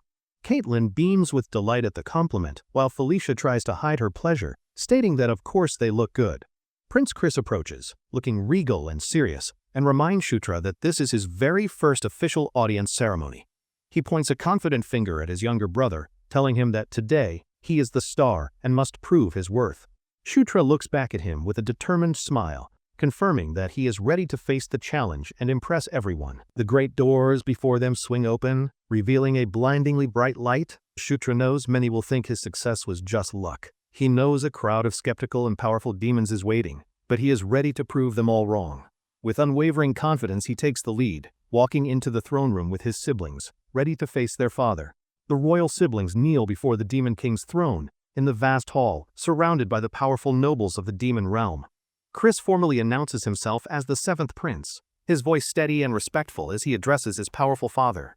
He declares that he stands before the great ruler of the demon realm, who sits silently upon his massive, imposing throne. The stern, weathered face of Demon King Nitra is revealed, his ancient eyes holding an unreadable and emotionless expression. An attendant steps forward, announcing that the report on the achievements of the princes and princesses will now officially begin. As the report starts, Shutra looks up at the imposing king, the father he shares with all the other royal children. A chilling realization suddenly hits him. In his focus on his own plans, he had forgotten a crucial, terrifying truth. He remembers that his father is the one being in the entire castle who must never, ever be underestimated. Suddenly, an immense, invisible pressure bears down on him, his face contorting with the effort to resist the king's overwhelming aura. The sheer force of the king's presence is crushing, and Shutra struggles to remain upright, feeling as if he might collapse. In his mind, the image of the golden-haired goddess of conquest appears, her voice echoing a single, silent command: conquer. He remembers the feeling of grasping his own power, a brilliant light held within his fist, a symbol of his will. The goddess tells him that as a king, he must overcome the gaze of another, his own father's intimidating, glowing red eyes. She urges him to take the suffocating pressure and bend it to his will, a true test of his strength and resolve. Gritting his teeth with fierce determination, Shutra refuses to break, channeling all of his focus and power inward. A brilliant, golden aura erupts from within him, defiantly pushing back against the Demon King's oppressive and overwhelming energy. His eyes now glow with a brilliant golden light as he fully unleashes the power of conquest, radiating a defiant energy. For the first time, the Demon King Mitra's stoic expression shifts, a flicker of surprise crossing his face at his son's defiance. The king's deep, resonant voice echoes through the silent throne room, speaking a single, unexpected name, Shutra. The entire court freezes in shock, and his siblings all look up, their faces a mask of pure, utter disbelief. Shutra, still kneeling, looks up, completely stunned into silence by this unprecedented turn of events. The Demon King looks down at him, his gaze intense, and states that he looks forward to seeing his future achievements. He calls out Shutra's name one more time, ensuring that every single person in the throne room hears the acknowledgement. His siblings remain frozen, completely unable to comprehend what is happening or why their forgotten brother is being singled out. Shutra stays kneeling, his mind racing as he tries to process the full and staggering implications of his father's words. The Demon King repeats his statement of encouragement, a clear and undeniable acknowledgement of his youngest son's incredible and unexpected success. The members of the court begin to whisper frantically, noting that the king has never called a child by name in an audience. Everyone wonders why the king would single out the ninth prince, a boy who, until now, had been utterly insignificant. Shutra knows that on the surface his father's words were a simple statement of encouragement, but in this court, they meant so much more.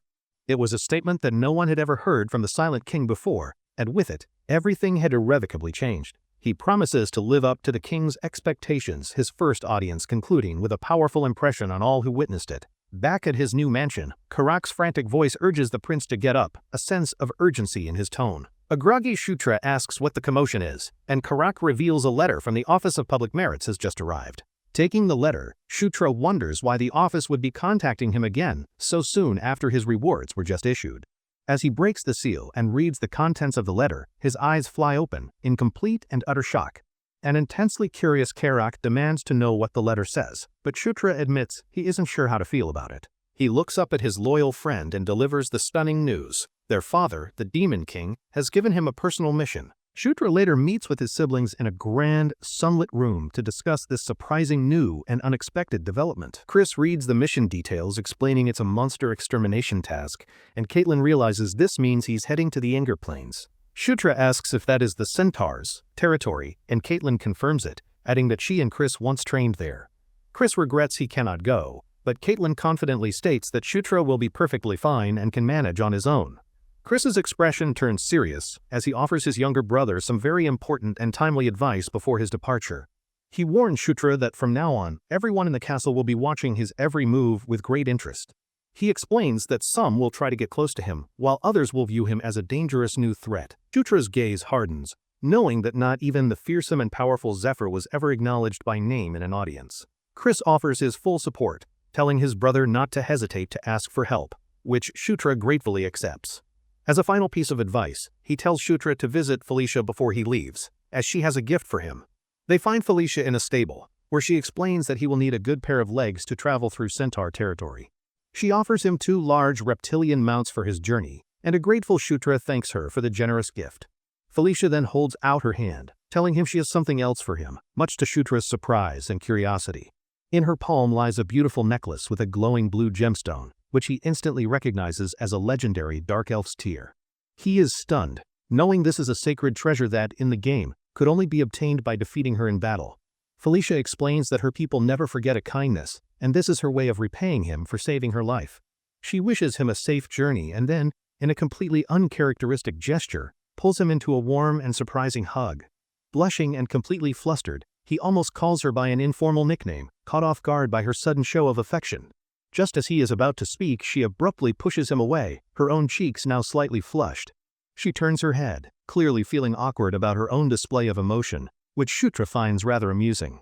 Shutra recovers with a smile and waves goodbye, standing beside Karak and his new mount, ready for his next grand adventure. He and his party step onto a teleportation circle, which erupts in a column of blue light as Felicia watches them depart. After they have vanished, a soft, genuine smile graces her lips as she quietly wishes him well, revealing her true feelings.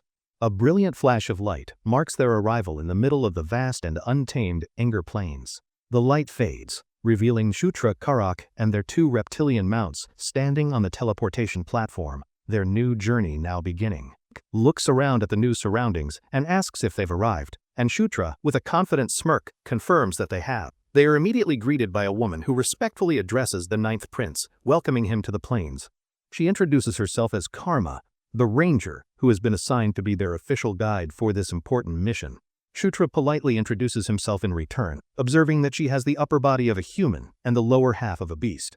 Karma bows, expressing her honor, as Shutra correctly identifies her as a member of the satyr race. With the introductions now over, Karma suggests they should get moving right away, gesturing toward the arid, rocky landscape. Their journey across the dry plains begins, with their powerful mounts kicking up clouds of dust as they travel.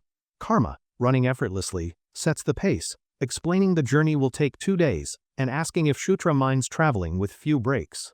As they travel, Karma asks if any other soldiers will be joining them, and Shutra explains it's just them for now. Shutra remarks that once they link up with their centaur allies, it will become a much larger group fight. He begins to strategize, thinking that since it will likely be a mounted battle, a long spear would be the ideal weapon. As they continue their journey, Shutra's sensitive ears pick up a faint, unfamiliar sound in the distance, immediately putting him on alert. He asks Karma what the sound is, and she tells him to hold on while she goes to investigate the disturbance. The ground in front of them is suddenly torn apart by a powerful, unseen force, narrowly missing them and kicking up dirt. Karma immediately leaps into action, sprinting ahead with incredible speed to get a better view of the unexpected danger. Her face pales with shock and disbelief as she realizes that this attack should not be happening so soon. She sees a large pack of the cache's herd chasing a lone satyr and gasps, wondering how they found them already. The entire monstrous herd, a terrifying wave of shadow and teeth, relentlessly pursues the single desperate figure across the plains. The lone satyr runs for his life, his face a mask of pure terror as the savage beasts rapidly gain on him. A massive wolf closes the distance, letting out a ferocious roar as it prepares to deliver the final deadly blow. The terrified satyr lets out a panicked scream as the beast's massive jaws snap shut, sealing his unfortunate fate. In a blur of motion, Shutra skillfully maneuvers his mount to slam directly into the attacking wolf, saving the satyr. The powerful collision sends the wolf crashing into the sandy ground, erupting in a massive and satisfying cloud of dust. Shutra's mount plants its powerful, clawed feet firmly on the ground, establishing its dominance after the successful and heroic interception. He now stands as a defiant barrier, positioning himself protectively between the rescued satyr and the rest of the snarling wolf pack. He calmly raises a hand, sarcastically remarking that the welcoming party seems to have arrived a little bit early. The legendary gauntlet, Earthshaker, materializes on his arm, glowing with immense power as he dismisses the surprise attack as a trivial matter. A fierce, excited grin spreads across his face as he declares that he was just itching for a fight anyway. A lone satyr sprints for his life, desperately fleeing a monstrous shadowy wolf hot on his heels. The beast is struck by a powerful force, sending it crashing into the ground with a massive impact that kicks up a huge cloud of dust. A powerful clawed foot slams into the dirt, signifying the arrival of a new combatant. The rescued satyr looks back in shock to see Prince Shutra, mounted on a reptilian beast, now positioned between him and the danger. He calmly faces the pack of approaching shadow wolves, a hand raised as if to greet them. He coolly remarks that the welcoming party seems to have arrived early. The legendary gauntlet, Earthshaker, materializes on his arm, glowing with immense golden power. He dismisses the surprise attack as a trivial matter. A fierce, excited grin spreads across his face as he declares that he was just itching for a fight anyway, ready to unleash his new power. He turns to the rescued satyr and taunts the approaching wolves, while the satyr asks if he is really the prince. One of the monstrous wolves, larger than the others, plants its feet firmly in the ground, asserting its dominance as the pack leader. The beast lets out a deafening, ferocious roar, signaling its clear and undeniable intent to attack the intruders. It lunges forward, a blur of dark fur and glowing red eyes, charging directly at Shutra and his powerful reptilian mount. Shutra sizes up his opponent with a confident grin, correctly identifying the charging beast as the pack's formidable leader. Karma shouts, asking if he is all right, while Karak warns him that dashing in alone like that is far too dangerous. Shutra waves off their concerns, telling them he is fine and that they should just stand back and watch him work. He expertly uses his mount as a springboard, launching himself high into the air to meet the beast head-on. Flying towards the beast, he decides this is the perfect opportunity to test out the powerful Beast God Fist art. He meets the leaping wolf mid-air, his golden glowing gauntlet poised and ready to deliver a devastating and decisive strike. The wolf lets out a final, terrifying roar, its massive jaw wide open, filled with rows of razor-sharp teeth. Shutra channels all of his power, his own aura flaring to life around his fist as he prepares to unleash his attack. He unleashes his Fist of Explosion technique, a brilliant and powerful burst of pure, concentrated golden energy. Both Karak and Karma look on, their faces a mixture of complete shock and utter disbelief at the incredible power they are witnessing. His attack connects with devastating force, and the alpha wolf's head is completely and utterly obliterated in a gory explosion. He lands gracefully, standing over the headless corpse of the alpha, his glowing gauntlet smoking with residual, powerful energy. The remaining wolves in the pack freeze, their ferocious expressions turning to ones of stunned and palpable fear. The pack is completely demoralized and begins to whimper and back away from the boy who just destroyed their powerful leader. Shutra looks down at his gauntlet, amazed by its destructive power and wondering if it amplified his aura. A wide, proud grin spreads across his face as he realizes the power he just unleashed was almost on par with Caitlin's.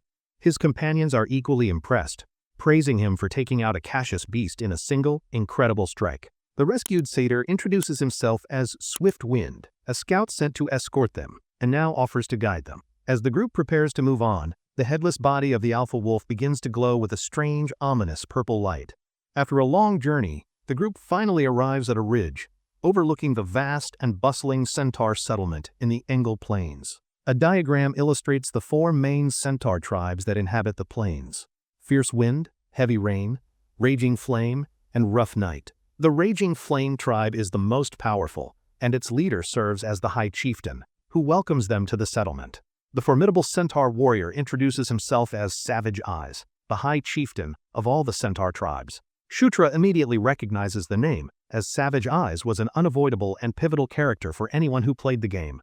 A crucial memory from the game surfaces. Savage Eyes was a character he had to face not as an ally, but as an enemy. An intimidated Karak whispers that the chieftain's glare is deadly, but Shutra confidently introduces himself as the 9th prince. The High Chieftain's eyes narrow slightly, his expression unreadable as he sizes up the small but surprisingly confident prince before him. Shutra gets straight to the point, looking at the chieftain with a commanding gaze and asking for his assessment of the situation. They move inside the chieftain's main yurt to discuss the urgent and dangerous matter in a more private setting. Savage Eyes stands over a large map and bluntly admits that their current situation is not good at all. He points to the map, explaining that the Cassius herd has migrated south much earlier than usual this year, a troubling development. He adds that some believe only a small part of the herd has lost its way, but Shutra silently recalls his untrustworthy nature. The chieftain lays out his plan. In 3 days, the warriors from all 4 tribes will gather to crush the beasts. Shutra hopes things might turn out differently this time compared to the game's story and agrees to wait for the warriors. Just as the meeting is about to conclude, Savage Eyes calls out to the 9th prince, a curious look on his face. A sly grin spreads across the chieftain's face as he asks if the rumor is true. Did he really smash a beast's skull? A confident, shadowy smirk appears on Shutra's face, as he simply confirms that yes, the rumor is absolutely true. He confidently offers to give the chieftain a demonstration of his power later, just as he did to win over his siblings. The chieftain's expression remains stoic, but a flicker of genuine interest can be seen in his sharp and discerning eyes. He accepts the offer, stating that he will look forward to witnessing the prince's legendary power with his own eyes. As Shutra walks through the village that evening, the local centaurs begin to whisper among themselves, their eyes following his every move. They recognize him as the 9th prince, the one whose incredible feat of strength is already becoming a local legend. Karak remarks that the prince is becoming quite popular, just as he did after the battle with General Bandal's army.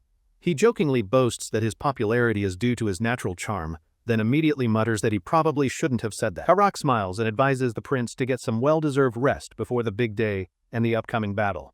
Shutra lies in his bed, sleeping soundly after a long and eventful day, completely unaware of the strange events about to unfold. As he sleeps, a mysterious, soft green light begins to glow from beside him on the bed, pulsating with a gentle energy. As the light's intensity grows, it wakes him, his eyes snapping open as he immediately looks toward the strange glow. He sits up in shock to see the light is coming from his gauntlet, instinctively calling out its name, Earthquaker. Still sitting up in bed, he stares at the gauntlet, wondering how and when it appeared on his arm without him noticing. A serene, ethereal voice calls out his full name, and he looks up to see the spectral image of a beautiful, elf-like woman. His eyes, now glowing with a soft golden hue, widen as he takes in the mysterious and beautiful spirit before him, The spirit floats above him, radiating a gentle green light, and tells him that she requires his immediate assistance. Completely bewildered by the sudden and strange visitation, he can only ask the mysterious spirit who she is. The spirit opens her gentle green eyes and calmly introduces herself to the stunned prince as the Green Wind. Shutra stares in stunned silence, the famous and legendary name echoing in his mind as he tries to process the situation. He instantly recognizes the name, remembering that Green Wind is one of the great nature spirits worshipped by the centaurs and satyrs. He recalls from the game's lore that the lush and beautiful Engel plains owe their vitality entirely to her immense power. Suddenly, his consciousness is pulled into a vibrant green landscape, and he finds himself floating alongside the spirit, completely disoriented. The spirit explains that this beautiful and serene place is her home, the very heart of the Engel Plains. She reveals that it is also the sacred place where a fragment of her creator, the Watcher Enkel, currently resides. He processes this new information, but then a shocking and rather alarming realization suddenly hits him with full force. The name Enkel triggers another memory, and he realizes with a jolt of fear that this is one of the 6 Elder Dragons. He recalls that the Elder Dragons were godlike beings so powerful that players in the game could never even encounter them. He looks at his gauntlet, a relic from another ancient being, and finds the timing of this new encounter far too coincidental. The Green Wind spirit interrupts his thoughts with urgency, warning him that monsters from the north are rapidly approaching her home. She explains that their goal is to steal the life of the plains, which would destroy her home and consume her very essence. She tells him that he is the only one who can protect this sacred place, but he protests that his level is too low. She reminds him that he already wields the power of Enkidu, and a golden aura flares around him to confirm her words. She reassures him, promising that the fragment of Enkel will grant him the greater strength he needs for the coming battle. As he is sent back to his own consciousness, she instructs him to first show a special token to her children. He finds himself back in his room, a glowing green symbol now imprinted on the back of his hand as a sign. In his palm, the energy solidifies into a beautiful, glowing green crystal, a divine relic that will prove his story. After the vision, Savage Eyes shouts across the camp, demanding to know what Shutra is saying all of a sudden. The chieftain repeats his words, asking if the Green Wind is truly in danger, and Shutra confirms the temple will be attacked. The chieftain is skeptical, but Shutra interrupts, insisting they must gather the troops and move out immediately to face the threat. The chieftain's eyes narrow as a faint green glow emanates from the hand Shutra is holding out toward him. Shutra holds up the glowing green crystal, presenting the divine relic from the Green Wind as undeniable proof of his claim. Savage Eyes' expression hardens with grim resolve, and now completely convinced, he asks Shutra what he must do to help. Under the bright sun, the newly assembled centaur army begins its march through the lush green plains toward the sacred temple. The powerful hooves of the determined centaur warriors thunder across the grassy fields, ready to face the impending danger. A formidable army of centaurs, armed with spears and bows, moves with a clear purpose and an unwavering, unified determination. Shutra rides his reptilian mount in the midst of the centaur forces, a small but determined figure leading this powerful army. He consults a magical minimap, and seeing the temple in the distance, he confirms that they are on the right path. As they draw closer, the temple of the Green Wind becomes visible, glowing with a soft and ethereal green light. Shutra knows he never would have found the hidden temple without the map, just as a scout cries out in alarm. In the distance, a massive, dark horde has gathered, a terrifying sea of glowing eyes belonging to the Cassius herd. Shutra wonders how the beasts could have possibly discovered the location of the Green Wind's sacred and well-hidden temple. He realizes there must be a traitor or some other factor at play that he is not yet aware of. Savage Eyes notes the enemy's numbers are larger than expected and turns to Shutra to ask if he has a plan. Shutra recalls the spirit's instructions. He must draw power from the fragment of Enkel hidden somewhere inside the ancient temple. He gives the chieftain a direct order. He is heading to the temple, and the army must keep the enemy away. Shutra turns to his loyal companions, Karak and Karma, and tells them it's time to go, and they confirm their readiness. Savage Eyes raises his sword high, ordering his warriors not to let a single enemy beast through to the sacred temple. His voice booms across the battlefield as he gives the final command for his army to prepare for the massive battle. With a mighty war cry, the brave centaur warriors charge forward to meet the oncoming and seemingly endless horde. A line of archers takes aim, their bows drawn taut, ready to unleash the first volley of the engagement. They unleash a shower of arrows, which rain down upon the charging Cassius herd, felling the first wave of the enemy. The infantry lets out a powerful battle cry as they courageously clash with the remaining wolves in a brutal melee. The centaur warrior slices through two of the monstrous beasts with a single, powerful and masterful swing of his sharp sword. Amidst the chaos of the raging battle, Shutra and his party race past the front lines, heading directly for the temple. Karak, riding beside him, confirms that their main objective is to get the prince to the temple, which Shutra affirms. Karak lets out a fierce yell, promising that they will clear a path for him no matter what it takes. With a mighty war cry, Karak swings his massive axe, fearlessly charging into the fray to carve a path for his prince. He brings his axe down in a wide, sweeping arc, cleaving through the monstrous beasts that stand in their way. Karma joins the fray, skillfully using her daggers to fend off two of the shadow wolves at the exact same time. Shutra, racing ahead of his fighting companions, shouts words of encouragement, praising them for their excellent and brave work. He races past them as they hold back the horde, the temple now just a short distance away. Suddenly, a massive, dark object hurtles through the air directly toward him, catching him completely by surprise. The object is a massive, brutish minotaur, which lands with a ground-shaking thud, effectively blocking his path to the temple. The force of the impact sends Shutra flying from his mount, which is tragically crushed beneath the minotaur's immense bulk.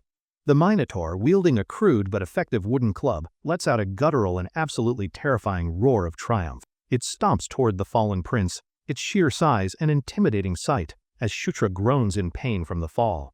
He grits his teeth in frustration, cursing himself for letting his guard down at such a critical and dangerous moment. Before the minotaur can strike, Karak intercepts, his massive axe clashing with the beast's club in a shower of golden spark. Karak turns back to check on his prince, who calls out his name in relief, grateful for the timely intervention. Karak tells him to get up, reminding him that this is no time to be resting on the job. The minotaur roars in fury and charges again, but Karak stands his ground, fully prepared to defend his prince. The beast swings its club wildly, but Karak expertly blocks the attack, the powerful impact sending splinters flying everywhere. Karak grunts with the effort of holding back the incredibly powerful creature, refusing to give even a single inch. Shutra teases his friend, telling him that after acting so cool, he had better not be done already. He activates a skill to help, causing a brilliant pillar of golden light to erupt and empower his loyal knight. A surge of new power flows through Karak, who lets out a mighty roar as the golden energy envelops him. Shutra's expression hardens with determination as he announces that from this moment forward, they are going on the offensive. Empowered by the skill, Karak easily shoves the minotaur back, the force of his push sending golden shockwaves through the air. The minotaur stumbles backward, completely stunned and overwhelmed by the orc's sudden and incredible increase in strength. Karak seizes the opportunity, leaping into the air and bringing his axe down in a devastating, energy-infused overhead strike. He lets out a fierce battle cry, putting all of his newfound strength and determination into the powerful attack. He holds his ground, locked in a brutal contest of strength with the formidable and incredibly powerful beast. The minotaur coughs up blood, unable to withstand the sheer, overwhelming force of Karak's relentless and powerful assault. With a final, mighty roar, Karak raises his axe high above his head, preparing to deliver the final, decisive blow.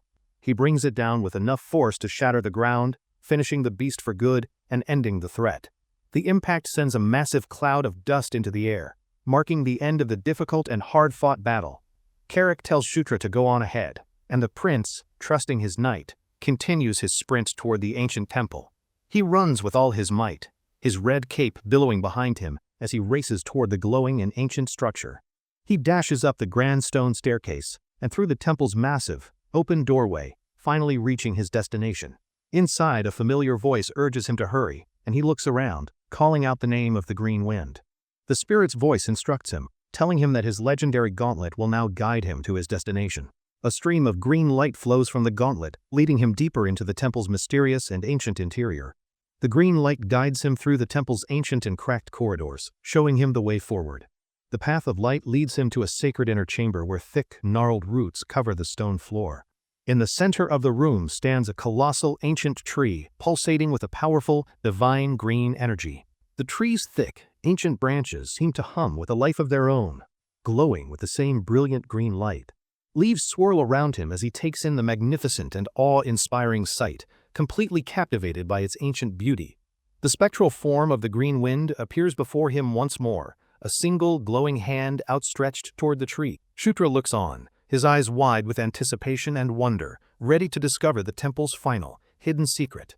Nestled within the heart of the tree is a glowing, green object, which he instantly recognizes as a legendary dragonheart. He finally understands that the fragment of ankle the spirit mentioned was this, the very source of an elder dragon's power. The spirit explains that the plains have remained peaceful for so long thanks to the magic of the great watcher, Ankle. She tells him, this temple is the center of that magic, and if it is destroyed, the region's peace will shatter.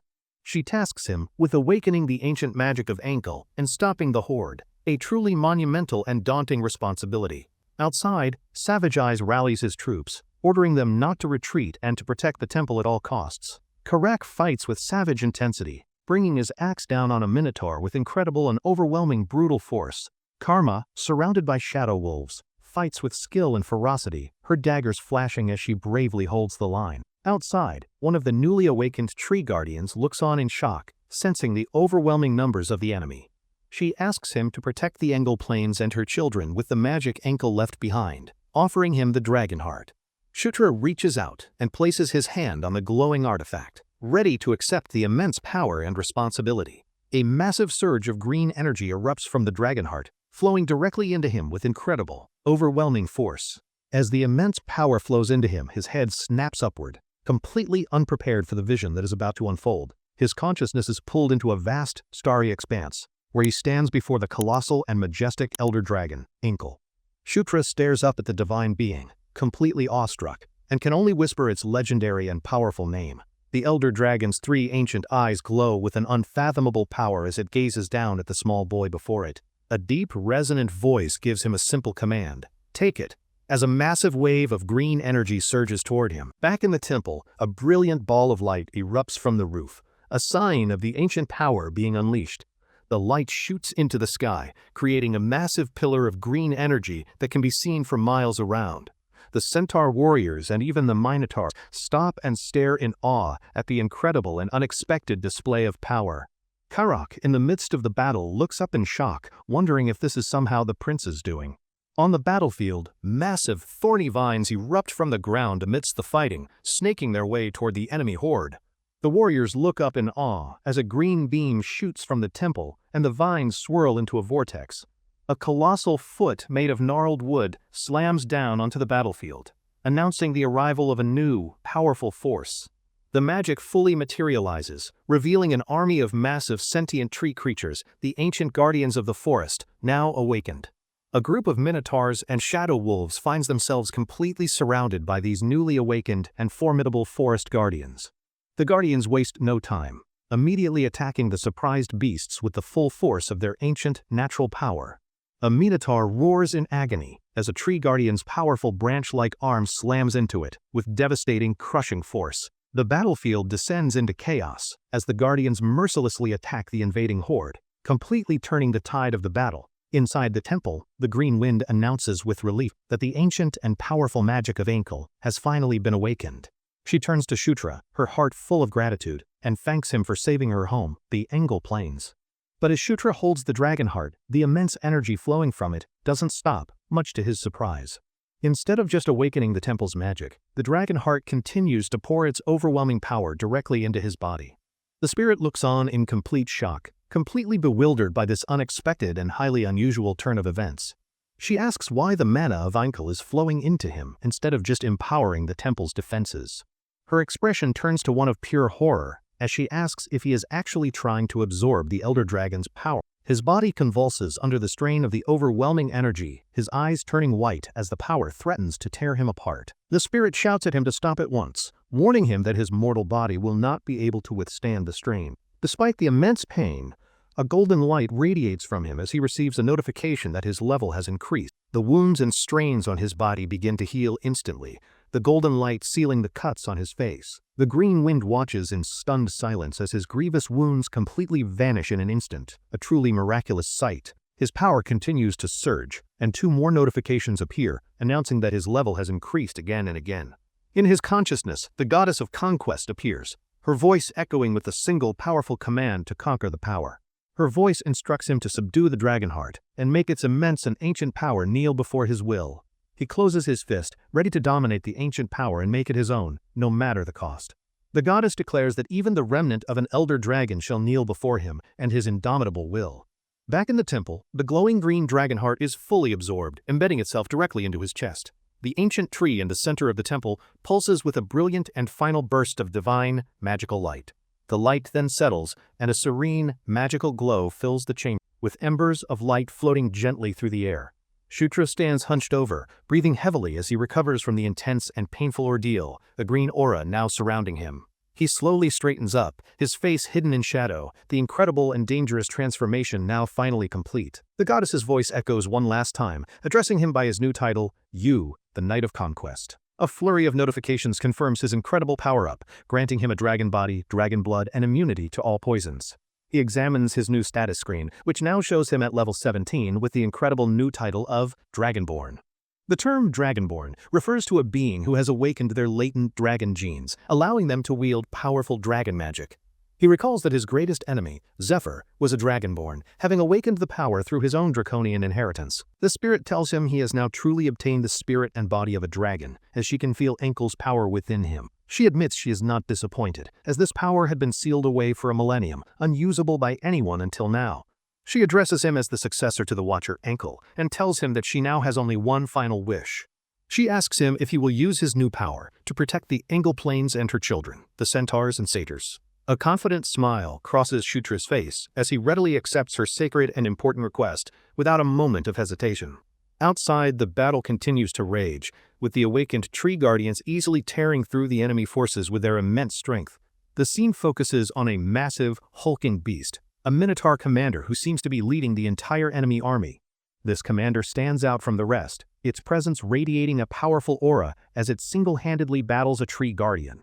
The Minotaur commander lets out a deafening roar, rallying its troops and urging them to fight harder against the centaur army. Shutra steps out of the temple, his eyes immediately drawn to the commanding beast, recognizing it as the enemy leader. With a powerful leap, he launches himself from the temple steps, heading straight for the enemy commander to end the battle. He lands in the thick of the battle, calling out to Karak, who turns in surprise at the prince's sudden return. The Minotaur commander, a monstrous beast with dark fur and glowing red eyes, lets out a ferocious and challenging roar. The beast swings its massive axe, its red eyes glowing with rage as it focuses on the new threat before it. Shutra meets the commander's gaze, his own eyes narrowing with determination, completely unafraid of the massive beast. He throws a powerful punch, his fist glowing with golden energy, striking the beast squarely in the center of its chest. The commander, surprisingly agile, dodges the attack and sends Shutra flying with a powerful and unexpected backhand strike. The beast presses its advantage, leaping into the air and bringing its axe down in a devastating overhead strike. Shutra, undeterred by the beast's agility, challenges it to try and block his next powerful and decisive attack. He unleashes his Fist of Explosion technique, sending a wave of golden energy hurtling toward the commander.